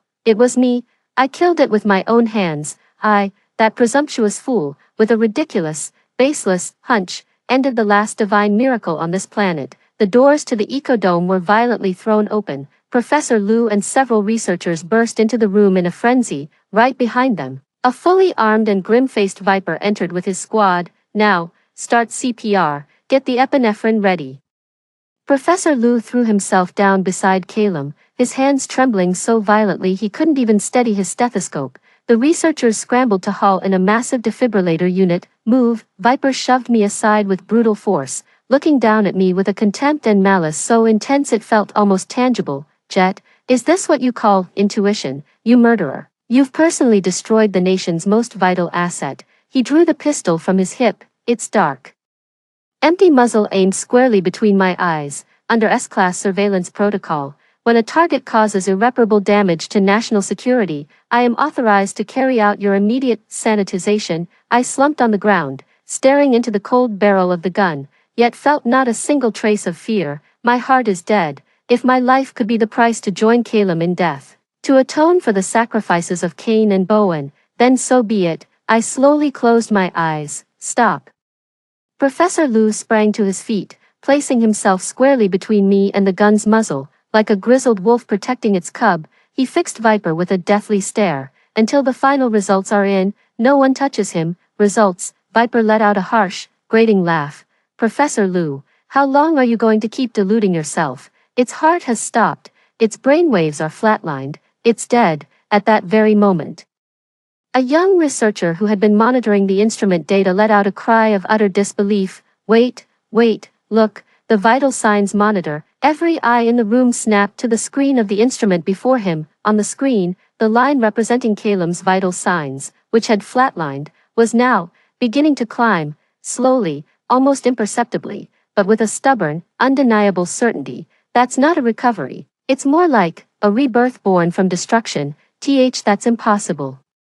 Viper's pupils contracted sharply. The next second, something even more incredible happened. Caleb's once lustrous, snow-white fur began to visibly yellow and then flake away inch by inch, like ash from burnt paper. Beneath the shedding fur, the newly revealed skin took on a soft, jade-like sheen. A wave of scorching heat erupted from Caleb's body, violently expanding outwards in all directions. The temperature inside the entire biodome instantly spiked by at least 10 degrees. Its body temperature, it's exceeding 50 degrees Celsius. Cellular activity, my God, its cellular activity is increasing exponentially. No heartbeat. It's exchanging energy directly at the cellular level, in a way we can't comprehend. The researchers' exclamations rose and fell in waves. Each of them feeling as if they were witnessing the birth of a myth. The overwhelming energy of the dragon's blood vine, guided by Caleb's own serum, did not become a poison to destroy him. Instead, it transformed into a purifying fire of rebirth. It was burning away Caleb's old body, a body forcibly grown by the feeding formula, riddled with hidden flaws and damage. Then, it bestowed upon him a completely new, truly regal, and flawless existence. I stared in stunned silence, watching Caleb's body undergo a world-shifting transformation with every breath he took. I see, it's not dead, it is, attaining nirvana. 12. Caleb's nirvana lasted a full 24 hours. For those 24 hours, the entire biodome was declared a top-level restricted zone. Only Professor Liu and I were permitted to remain inside. Riker and his team established 3 defensive perimeters outside, the tension palpable, as if we were in a state of war. The physical transformations occurring in Caleb's body have completely surpassed the understanding of modern biology. It shed all of its fur, revealing skin beneath that was as flawless and smooth as white jade. Then, new fur began to regrow at an inconceivable rate. It was no longer the pure white of before, but a color with a faint silvery sheen, as if condensed from moonlight. Under the light, each strand of fur seemed translucent, imbued with a divine luster. Its frame hadn't grown larger. In fact, it seemed to have become more compact, yet every inch of its musculature was now more defined, brimming with explosive power. The lines of its body, once somewhat bloated from forced husbandry, were now perfect and fluid, like a vibrant work of art carved by a master sculptor. The most astonishing change was in its eyes. Those ice-blue eyes had grown deeper and more pure. They were like 2 uncut, ancient glacial ice blocks from the polar extremes. What they held now was no longer a beast's ferocity, but a penetrating, almost wise, tranquility. As it slowly opened its eyes and rose to its feet on the evening of the second day, the entire biodome seemed to fall silent with its awakening. It stood there, giving its body a gentle shake. An invisible pressure, emanating from the apex of the food chain, instantly blanketed the entire space. It was an aura that defied all description. It was not the ferocity of a tiger, nor the imperious might of a king. It was divinity. It was as if the creature before us was no longer a mere beast of this world, but a sacred being from ancient myth, a sovereign of wind, snow, and mountains. In the monitoring room, a deathly silence had fallen. Every researcher, including Viper, who had always been hostile toward me, instinctively rose from their seats, their faces etched with a complex mix of awe and shock. They faced the silver-white figure on the screen like ancient subjects gazing up at their deity. Caleb paid no heed to the commotion in the monitoring room. It turned its massive head, and those silver-blue eyes settled upon me. Then, as it had countless times before, it walked towards me with elegant and powerful strides. It lowered its noble head and gently nuzzled my arm with its cheek, now covered in pristine silver fur. In that instant, I felt a warm, pure energy flow from it, coursing through every fiber of my being. All the accumulated fatigue, pain, and mental wounds of recent days seemed to be soothed and dissolved by this energy. I have never felt so light and full of energy in my entire life. It's using its own energy to heal you. Professor Lu's voice trembled with disbelief from the monitoring room. Jet, it already considers you the most important part of its life, an equal companion with whom it can share its power. I reached out and stroked its fur, which was as smooth as the finest silk. I knew that from this moment on, the bond between us had transcended that of keeper and kept, of savior and saved. We had become an inseparable part of each other's lives. At that very moment, the doors to the biodome slid open. Riker stepped inside. He wasn't wearing his cold combat gear, but had changed into a sharp black trench coat. As he looked upon the divine beast before him, a creature seemingly reborn, a flicker of emotion, almost imperceptible, crossed his perpetually icy, stoic face. Jet, he walked over to me, his gaze never leaving Calum. We need to talk. He glanced at Calum, then at me, and then said something I never saw coming. We'd like to invite you, to join us. Join you? I was stunned. Yes, Riker nodded, his gaze growing profoundly deep. You've seen it for yourself. This world is not what you imagined. In the shadows you cannot see, there lurk countless anomalies like Ghostwoe Gorge, and countless contaminants like that monster lie in wait. Our mission is to safeguard the balance of this world, to control, contain, or purify these aberrations. He extended his hand, offering me a pitch-black badge forged from an unknown metal. At the center of the badge was a strikingly lifelike depiction of Riker. You and Calum possess a power and a bond unlike anything we've ever witnessed. Such power shouldn't be confined to a laboratory. It should be used for something far more significant. We cannot offer you wealth or status. What we can offer is battle, danger, and the responsibility of guarding the true face of this world. Our organization has no name, only a code name. He looked at me and said, enunciating each word deliberately, Shenangjia, 13, Shenangjia. Those 3 words exploded in my mind like a thunderclap. It wasn't a geographical name, but the code name for an organization, a mysterious shadow unit, buried deep within the state apparatus, tasked with handling supernatural anomalies. Riker, Viper. They were just 2 members of this vast organization. Why should I join you? I looked at Riker, struggling to keep my voice steady. Because you have no choice. Riker's reply was simple and brutal. From the moment you came into contact with the dragon's blood vine and formed this deep symbiosis with Calum, you ceased to belong to the ordinary world. Your very existence is an anomaly. According to protocol, you have only 2 options: to be placed under complete isolation and surveillance until you die, or to become one of us. Use your power to buy a measure of freedom, and earn the right to learn the truth of this world. He was telling the truth.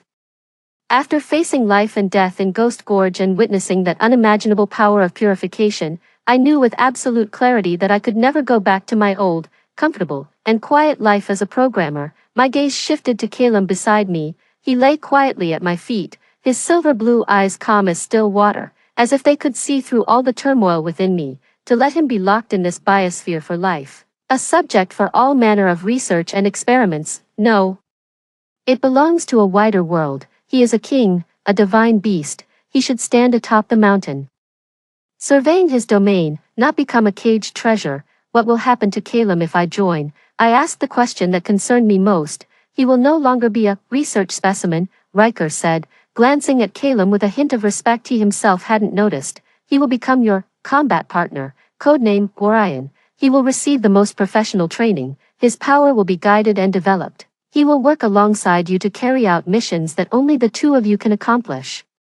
At our headquarters base in Shenangjia, we will construct a dedicated ecological zone for it, several times larger than this, that perfectly simulates a wild environment. There, it will be free to roam, and even, to reproduce. Those words hit me like a sledgehammer to the chest. Riker saw my hesitation and pressed on. We have reason to believe that other orphans, like Calum, may still exist within anomaly points like Ghost Gorge. Finding them and bringing this declared extinct species back into the world will be one of your future missions. I can't refuse an offer like that. I took a deep breath and accepted the cold Riker badge. I'm in. A faint, almost imperceptible smile appeared on Riker's face. Welcome aboard, Jet. From today, Your codename is Aurora, Aurora, Orion, the Big Dipper. I see, the codenames for this organization are all related to stars. My joining didn't cause much of a stir at the care center.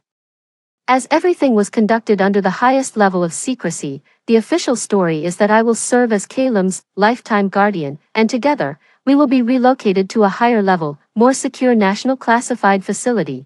Although Professor Liu was reluctant to let go, he understood that this was the best outcome for both me and Calum. Before leaving, Professor Liu placed a report and a medal into my hands. That report contained the final verdict on China.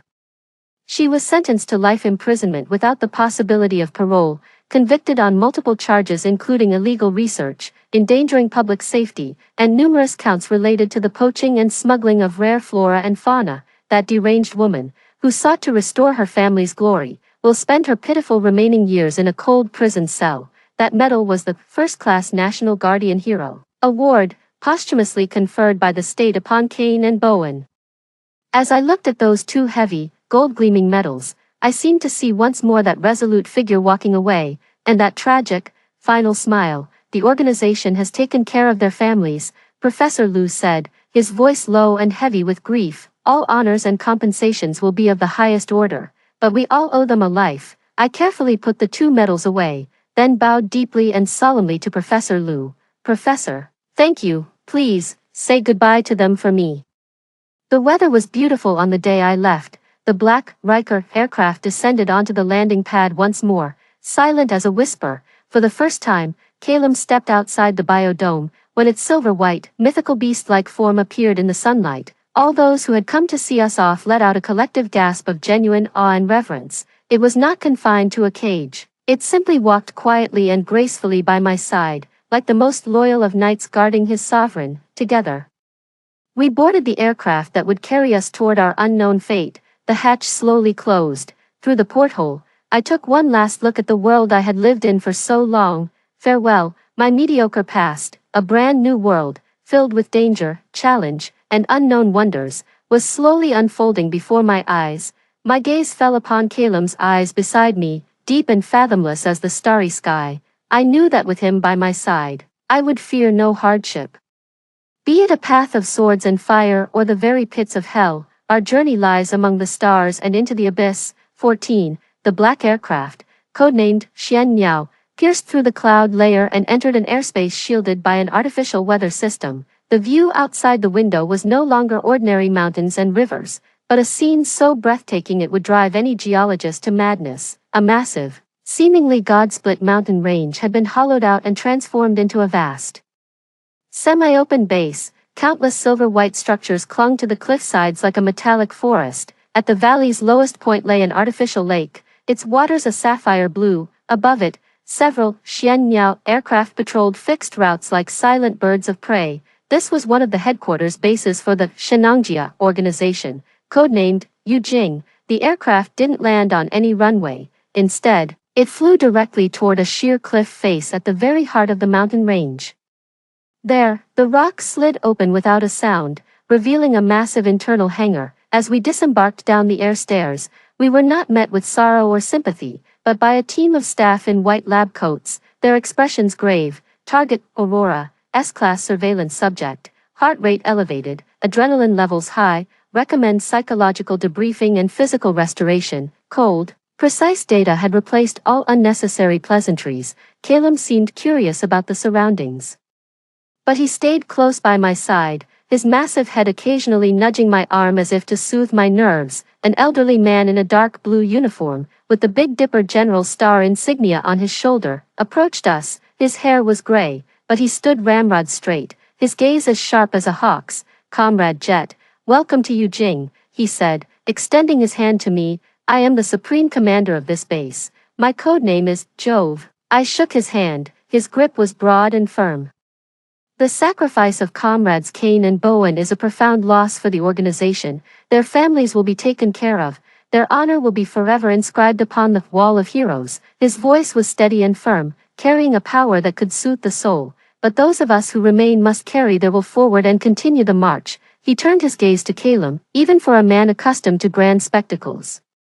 A flicker of unmistakable awe passed through his eyes at the sight of Caleb's divinely imposing figure. Come with me, let's first show it to its new home. Led by Jove, we boarded a high-speed elevator that descended nearly a kilometer deep into the heart of the mountain. The elevator doors slid open, and the sight before me stole my breath away. We stood on a vast, circular observation walkway, our feet planted on thick, reinforced glass. Below the glass sprawled a massive, self-contained biosphere, at least the size of 10 football fields, meticulously simulating a genuine wilderness environment. It contained towering mountains, flowing streams, open grasslands, and dense forests. Overhead, a simulated artificial sky cycled through day and night, while the air was rich with the scent of fresh grass and damp earth.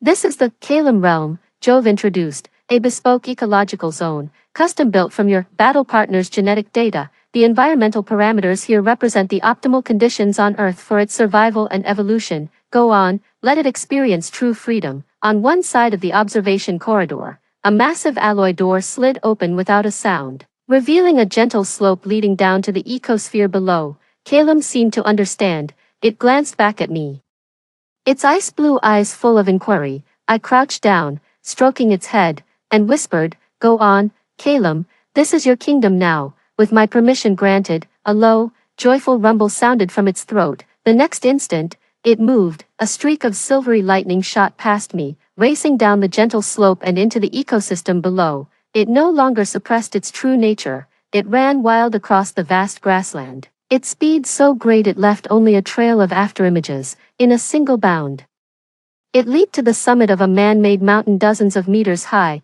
tilting its head back to unleash a roar brimming with power and freedom. The roar pierced through the thick glass, echoing throughout the mountain's interior. It was no longer the snarl of a beast, but the proclamation of a sovereign, asserting dominion over this land. Watching its powerful, unrestrained form, my eyes welled up with tears. Cain, Bowen, do you see it? What we brought back was more than just a glimmer of hope. What we brought back was the resurgence of a forgotten myth. Aurora, Jove's voice sounded beside me. Starting today, you will undergo the most systematic training here. What you need to learn is how to become a qualified member of Shenangjia, and how to fight alongside a true, divine beast. He handed me a brand new set of black combat gear and the Riker badge bearing my codename, Aurora. Your past has been left behind in that bamboo forest. Welcome to this world. I took the badge, my gaze fixed on the silver figure leaping and running through its own kingdom below.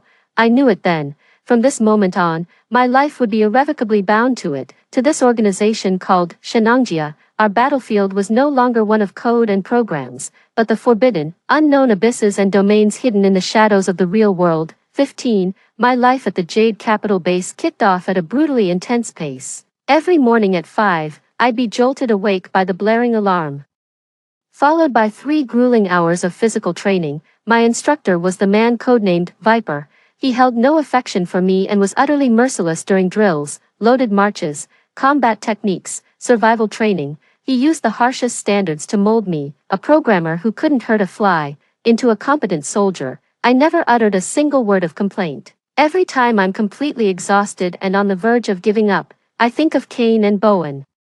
The afternoons were spent in various classrooms and simulation chambers. The body of knowledge I needed to master was vast and eclectic: anomalous biology, archaeosymbolics of ancient relics, applied high-dimensional energy theory. Courses that sounded like something out of a fantasy novel were, here, mandatory for every member. And my most important course was deepening psychic link training. Calem and I would be taken to a massive white room constructed from special materials. Here, my partner was no longer a cold, detached instructor, but a genuine mythical beast. After its nirvana, Calem has gained a preliminary grasp over its own energy, explained Thea, the female researcher in charge of our training. She looked young, but her eyes held the depth of a starry sky. Its power can heal, it can protect, and yes, it can also destroy. And you, Aurora, as its symbiote, your task is to learn how to guide and withstand this force.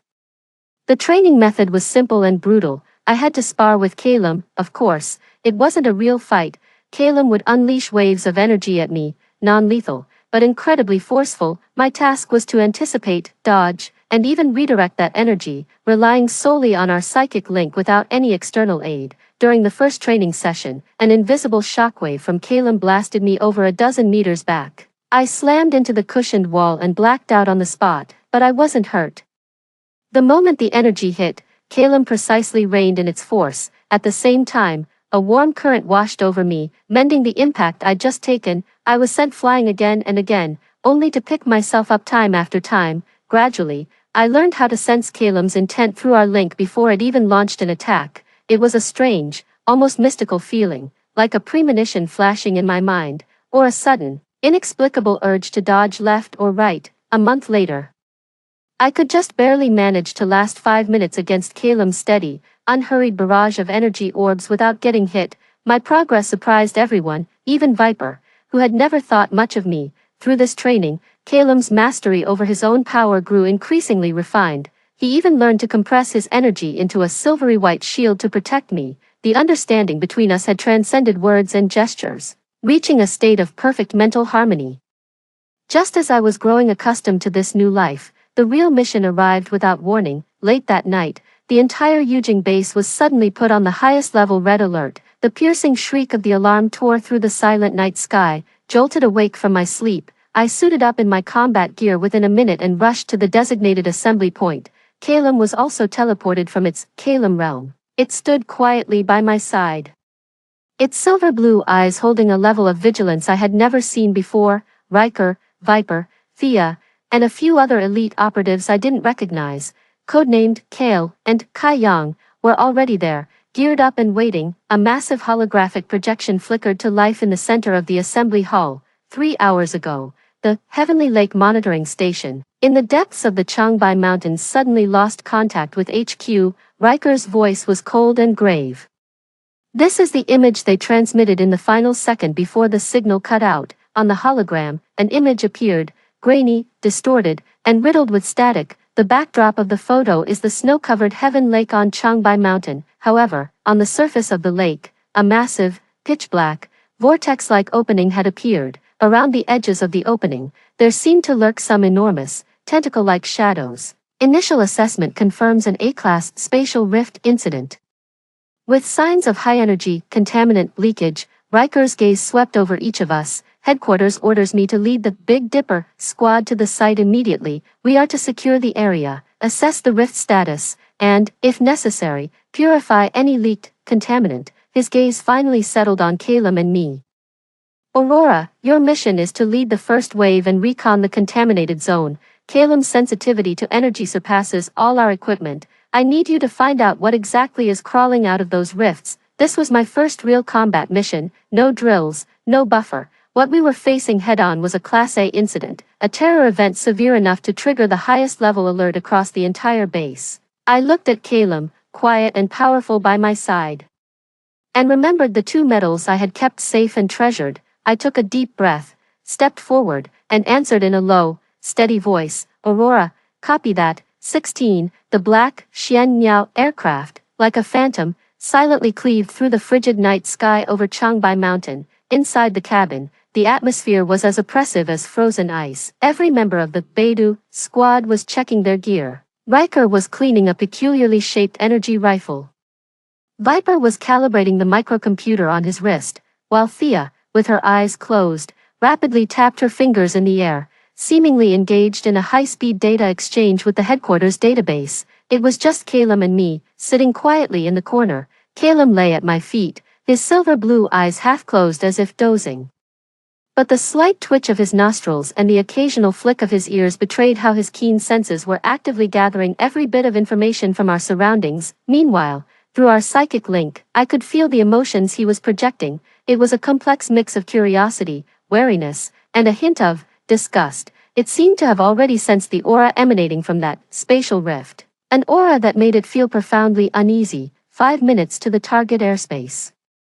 The pilot's voice came through the internal comms. Thea, what are the energy readings in the target area? Riker opened his eyes and asked. Captain. Thea opened her eyes, a flicker of gravity passing through her gaze, deep as the starry sky. The energy readings are chaotic, interference is extreme. It's confirmed. The laws of energy within the rift are completely different from our world. Furthermore, all life signs around the monitoring station have vanished.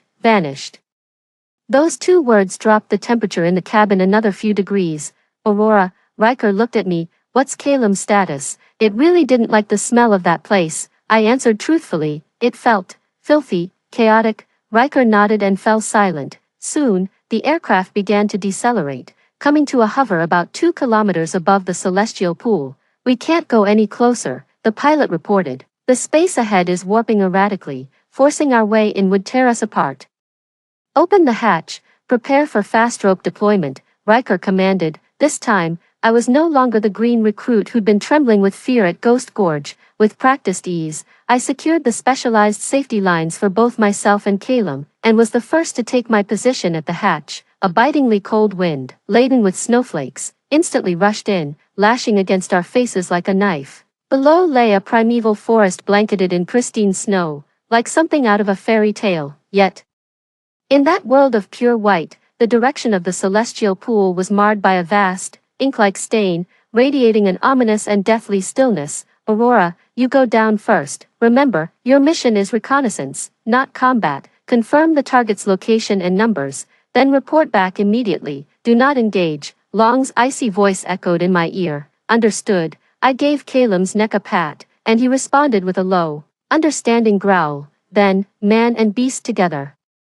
They leapt from 1,000-meter height. The wind howled in their ears as the sensation of weightlessness instantly enveloped them. Caleb's massive form unfurled in the air, like a silver griffin with wings, steadily controlling its descent. When we were still 100 meters from the ground, I activated the anti-gravity dampeners in my combat suit, and our descent immediately slowed to a gentle pace. In the end, we touched down silently into a deep blanket of snow, without making a sound.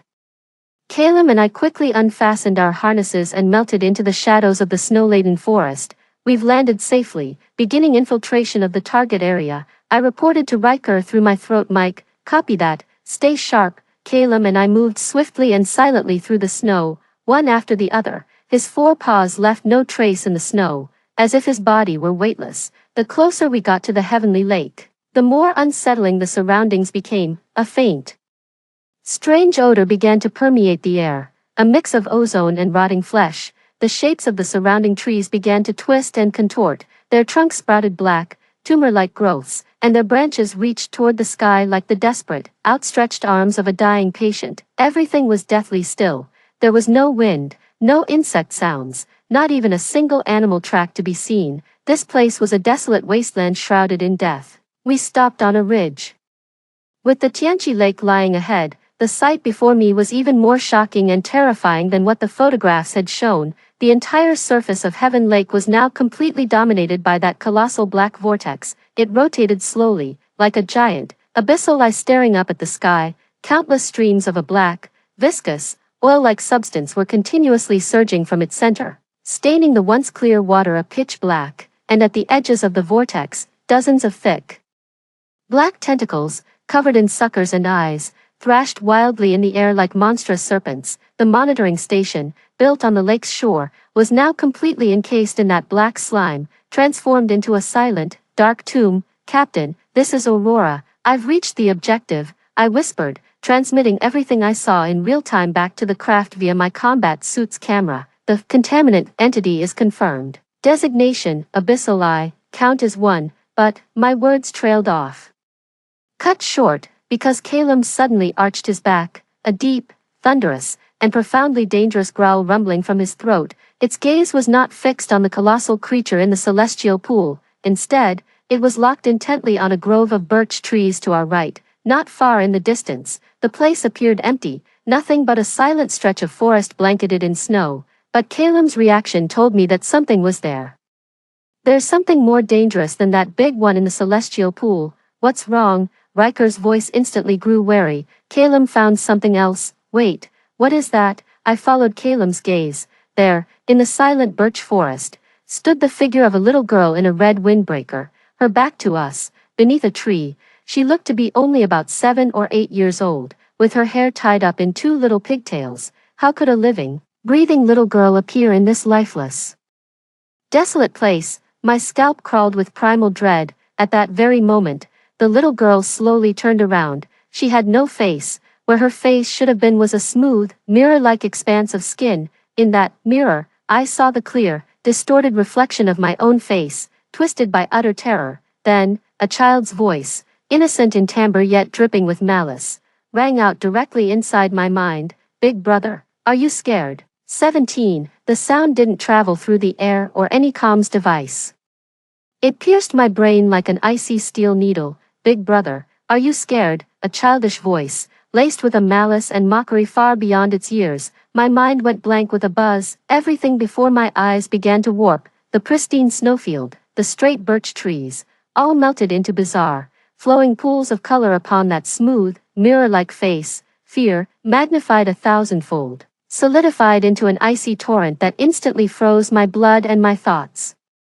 I felt as if an invisible hand had seized my heart in a death grip, making it hard to even breathe.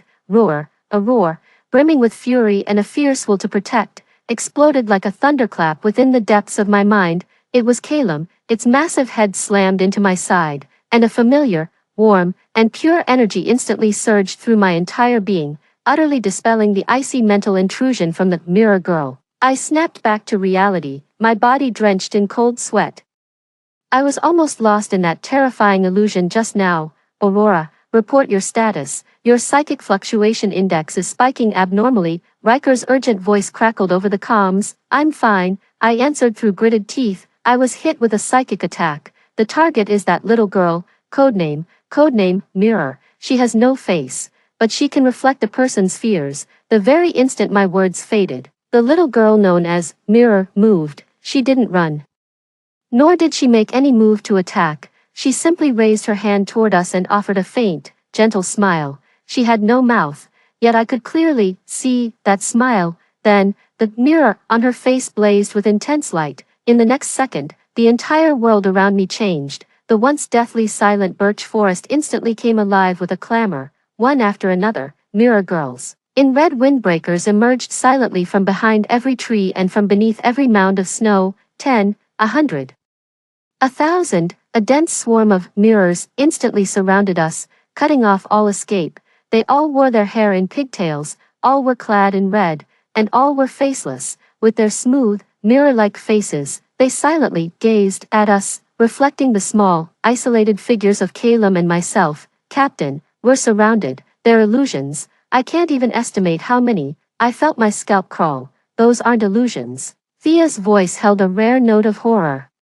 Thermal imaging shows each one has an independent life sign. They're all living beings. This thing, it's replicating itself. Replicating. My heart sank like a stone. What in the world is this monster? Big brother, do you want to play hide and seek? Thousands of children's voices rang out simultaneously in my mind, converging into a psychic storm powerful enough to tear the soul apart. You be it. The moment the words were spoken, all the mirrors charged at us simultaneously. Their movements were stiff and eerie, like a troupe of broken marionettes, yet they were unnervingly fast. Calum, shields, I roared. Calum understood. With a roar to the heavens, a silvery white energy aura erupted from its body, instantly forming a 5-meter diameter hemispherical shield that enveloped the two of us. Countless mirrors slammed into the shield with dull thuds, shattering like porcelain dolls into puddles of black sludge, yet more surged forward immediately.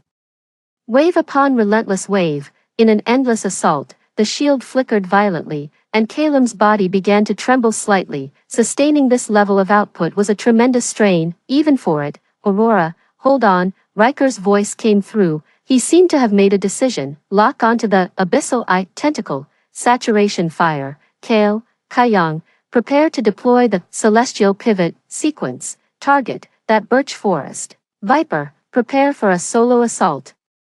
Your mission is to secure a physical sample of the mirror entity. Aurora, I need you to draw all the replicants over, create an opening for Viper. That's an order. I understand Riker's plan now. He's going to strike both targets simultaneously, and Calum and I, we're the decoys, the most dangerous ones, meant to draw all their fire. Copy that, I answered without a moment's hesitation. I looked at Calum, panting beside me from the energy drain, placed my hand on its head, and poured my own psychic energy unreservedly into the link between us. Calum, this next part, it's going to hurt, but we have to hold on. Calum turned its head and met my gaze with its silver blue eyes. In that look was absolute trust and the fierce resolve to fight side by side. it retracted its defensive shield, then, it opened its maw, a highly compressed, silver energy sphere, shimmering with destructive light, rapidly coalesced within its mouth. The next instant, a silvery white pillar of light, piercing through heaven and earth,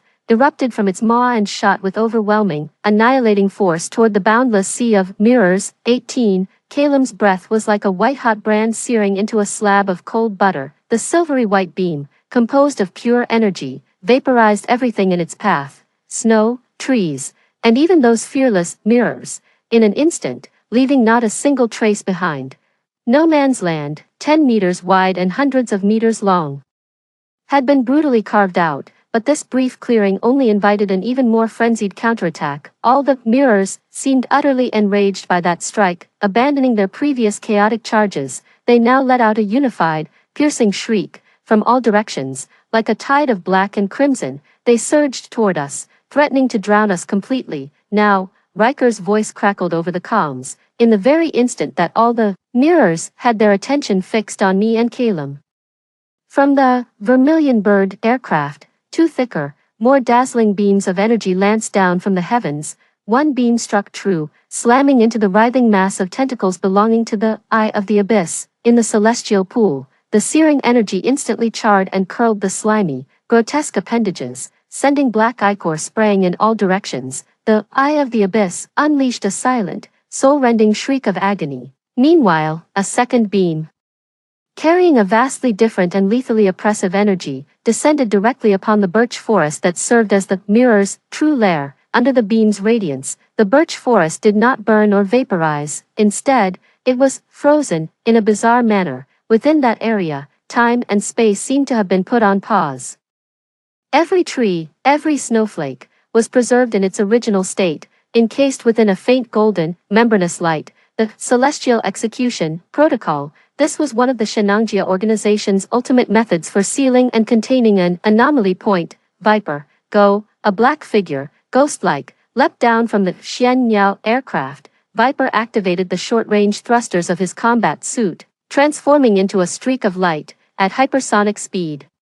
He shot directly toward the birch forest frozen by the Tiangang sequence. His target was the original, the one and only, mirror entity. Calem and I bore the full brunt of the mirror clone army's fury. They ignored the aerial assault, pouring all their attacks down upon us. Calem's energy breath couldn't be sustained indefinitely. After a sustained 10-second barrage, it had to pause to catch its breath. With the energy suppression gone, countless mirror clones surged toward us in an instant. They reached out with their pale, rigid hands, grasping for us. Calem, melee mode, I roared, drawing a high-frequency oscillation dagger that the organization had issued to me from behind my back. Calem's body suddenly crouched low, its agile form, like a silver specter, charged into the horde of mirrors, its claws extended, each swipe effortlessly tearing through the bodies of 3 or 4 of them. Its massive tail swept out like a steel whip, sending swathes of the approaching enemies flying. I stayed close by its side, keeping pace with it. I focused all my mental energy on perception, using my link with Calem to anticipate each of the enemy's attacks before they came. A mirror lunged silently from my left. Without even turning, my body reacted on instinct. A backhanded slash that cut cleanly across its neck. Its head flew skyward, and on its mirror-smooth face, I saw the cold reflection of my own profile. Another mirror charged head-on. With a swift flick of its tail, Calem tossed me onto its back. I landed firmly on its broad shoulders, my dagger a blur as I cut down every mirror that tried to claw its way up. Man and beast, we moved as one, our coordination seamless. It felt as if this wasn't our first battle together, but rather the 1000th. As if we had already faced life and death on countless battlefields. This was the combat style of symbiotes. It was a perfect fusion of a beast's instinct and raw power with human intelligence and skill, but there were simply too many of the mirrors. They were utterly fearless and endless in number. Both Calem's and my stamina were being rapidly depleted. My arms were growing numb, and Calem's breathing was becoming increasingly labored. We were trapped in a sea of corpses, a mountain of bodies composed of black slime and shattered limbs. And the encirclement was tightening by the second. Viper, how much longer? I roared into the comms. Shut up and be a good decoy. Viper's icy voice crackled over the channel, laced with a hint of strained breath. I found it. this thing is more troublesome than we imagined." His words were cut short. The ground beneath our feet suddenly began to shake violently. All the mirrors attacking us froze in their tracks. Then, their bodies, like melting candles, rapidly dissolved into pools of black slime, which flowed backward toward the birch forest sealed by the Heavenly Warriors sequence. In the Heavenly Lake, the grievously wounded Eye of the Abyss let out an even more savage roar. Its remaining tentacles ceased their assault on the aircraft in the sky and instead began to churn the water frantically, causing the massive black whirlpool to spin faster. An energy 10 times more powerful than before, saturated with chaos and malevolence, erupted simultaneously from the heart of the birch forest and the center of the heavens pool. "Oh no," Thea's voice shrieked over the comms, "the two contamination sources are resonating, their energies are merging, the celestial array sequence is about to be overloaded. Viper, retreat immediately." Riker barked the most urgent command. "It's too late." For the first time, a thread of despair wove its way into Viper's voice. It's awake." The next instant, a dark red, shockwave-like ring of light erupted violently from the birch forest. The golden membrane formed by the Heavenly Gang sequence, like shattered glass, was instantly covered in cracks before exploding into pieces. In a flash, that petrified birch forest was reduced to drifting ash. A colossal mountain of flesh-like monster, formed from the reaggregation of countless mirror entities, black slime and shattered limbs, emerged at the center of the deep pit. And upon the summit of that fleshy mountain, a figure sat poised. It was the original Mirror Girl, but now, she was no longer the little girl in the red windbreaker. Her body stretched to 3 meters tall, her limbs growing as spindly as a spider's, while 6 pairs of black, wing-like bone structures, reminiscent of insect wings, sprouted from her back. Most terrifying of all, on her smooth, mirror-like face, the outline of another face began to emerge. That face was unmistakably Viper's brother. A voice, unnervingly blended from a child's tone and Viper's own, echoed inside everyone's mind. "Now, it's your turn to play with us." The creature opened its maw, and a beam of dark energy shot forth with blinding speed toward Viper, who had just steadied himself from the shockwave. "No," a scream caught in my throat, yet, in the very instant that dark beam was about to consume Viper, a silver-white figure, faster than lightning, instantly interposed itself before Viper. It was Calum. At the very last second, it unfurled a massive, silver shield composed of pure energy. The black beam of light and the silver shield collided with tremendous force. 19. A deafening roar exploded throughout the entire valley. Black and silver-white energies clashed, tangled, and annihilated each other in a frenzy. The resulting shockwave instantly blasted away all snow and trees within a 100-meter radius, carving out a massive, ring-shaped vacuum. The force hurled me backward.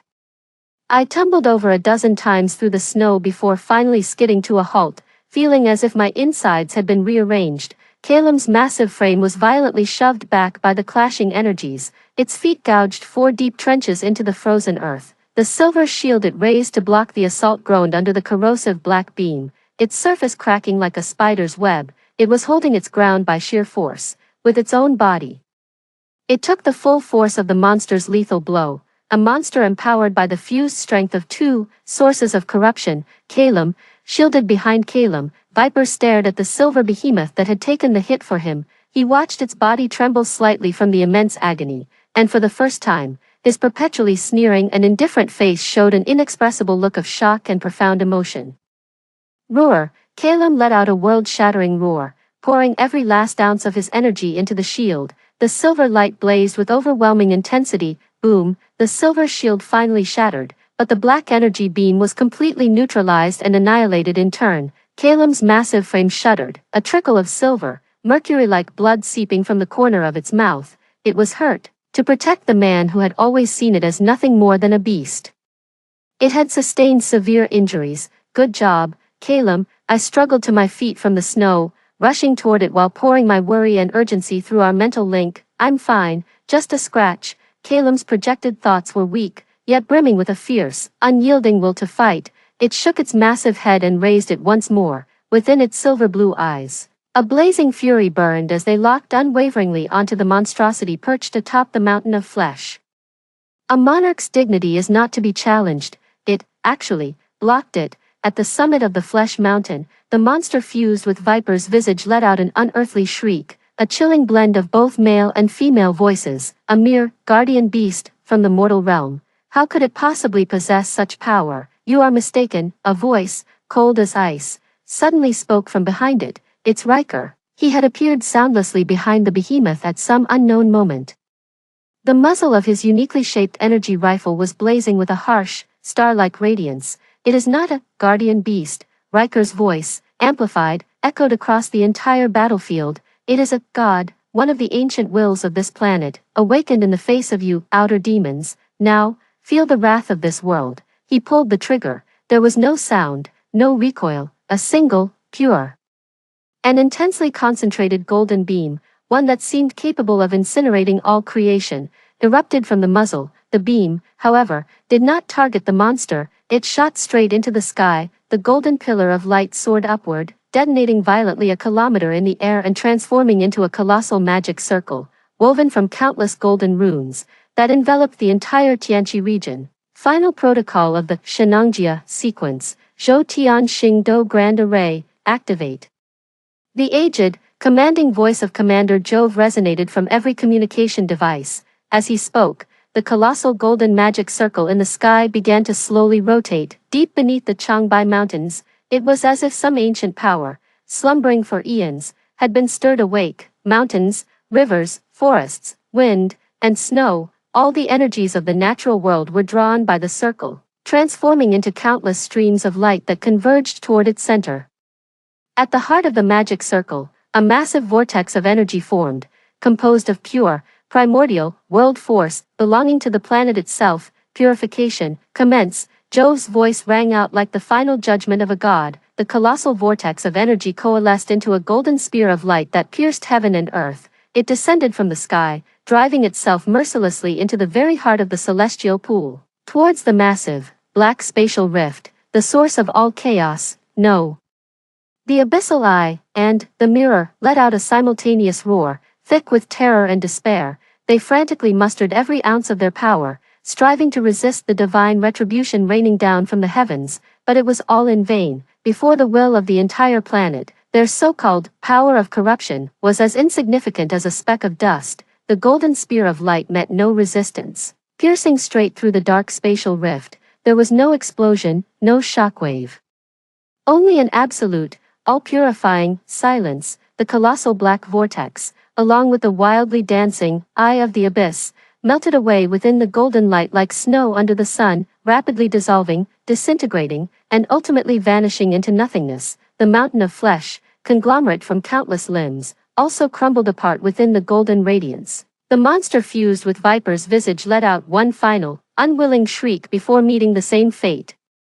It was over in less than a minute. The two sources of corruption that had been ravaging the heavenly lake were utterly erased from this world. The golden array of light slowly faded away. The sky cleared once more. A shaft of sunlight pierced the clouds, spilling over the purified, scarred earth. The battle was over. I walked to Kalem's side. Its massive body swayed, and finally, unable to hold on, it sank to one knee. My heart aching, I gently wiped the blood from the corner of its mouth.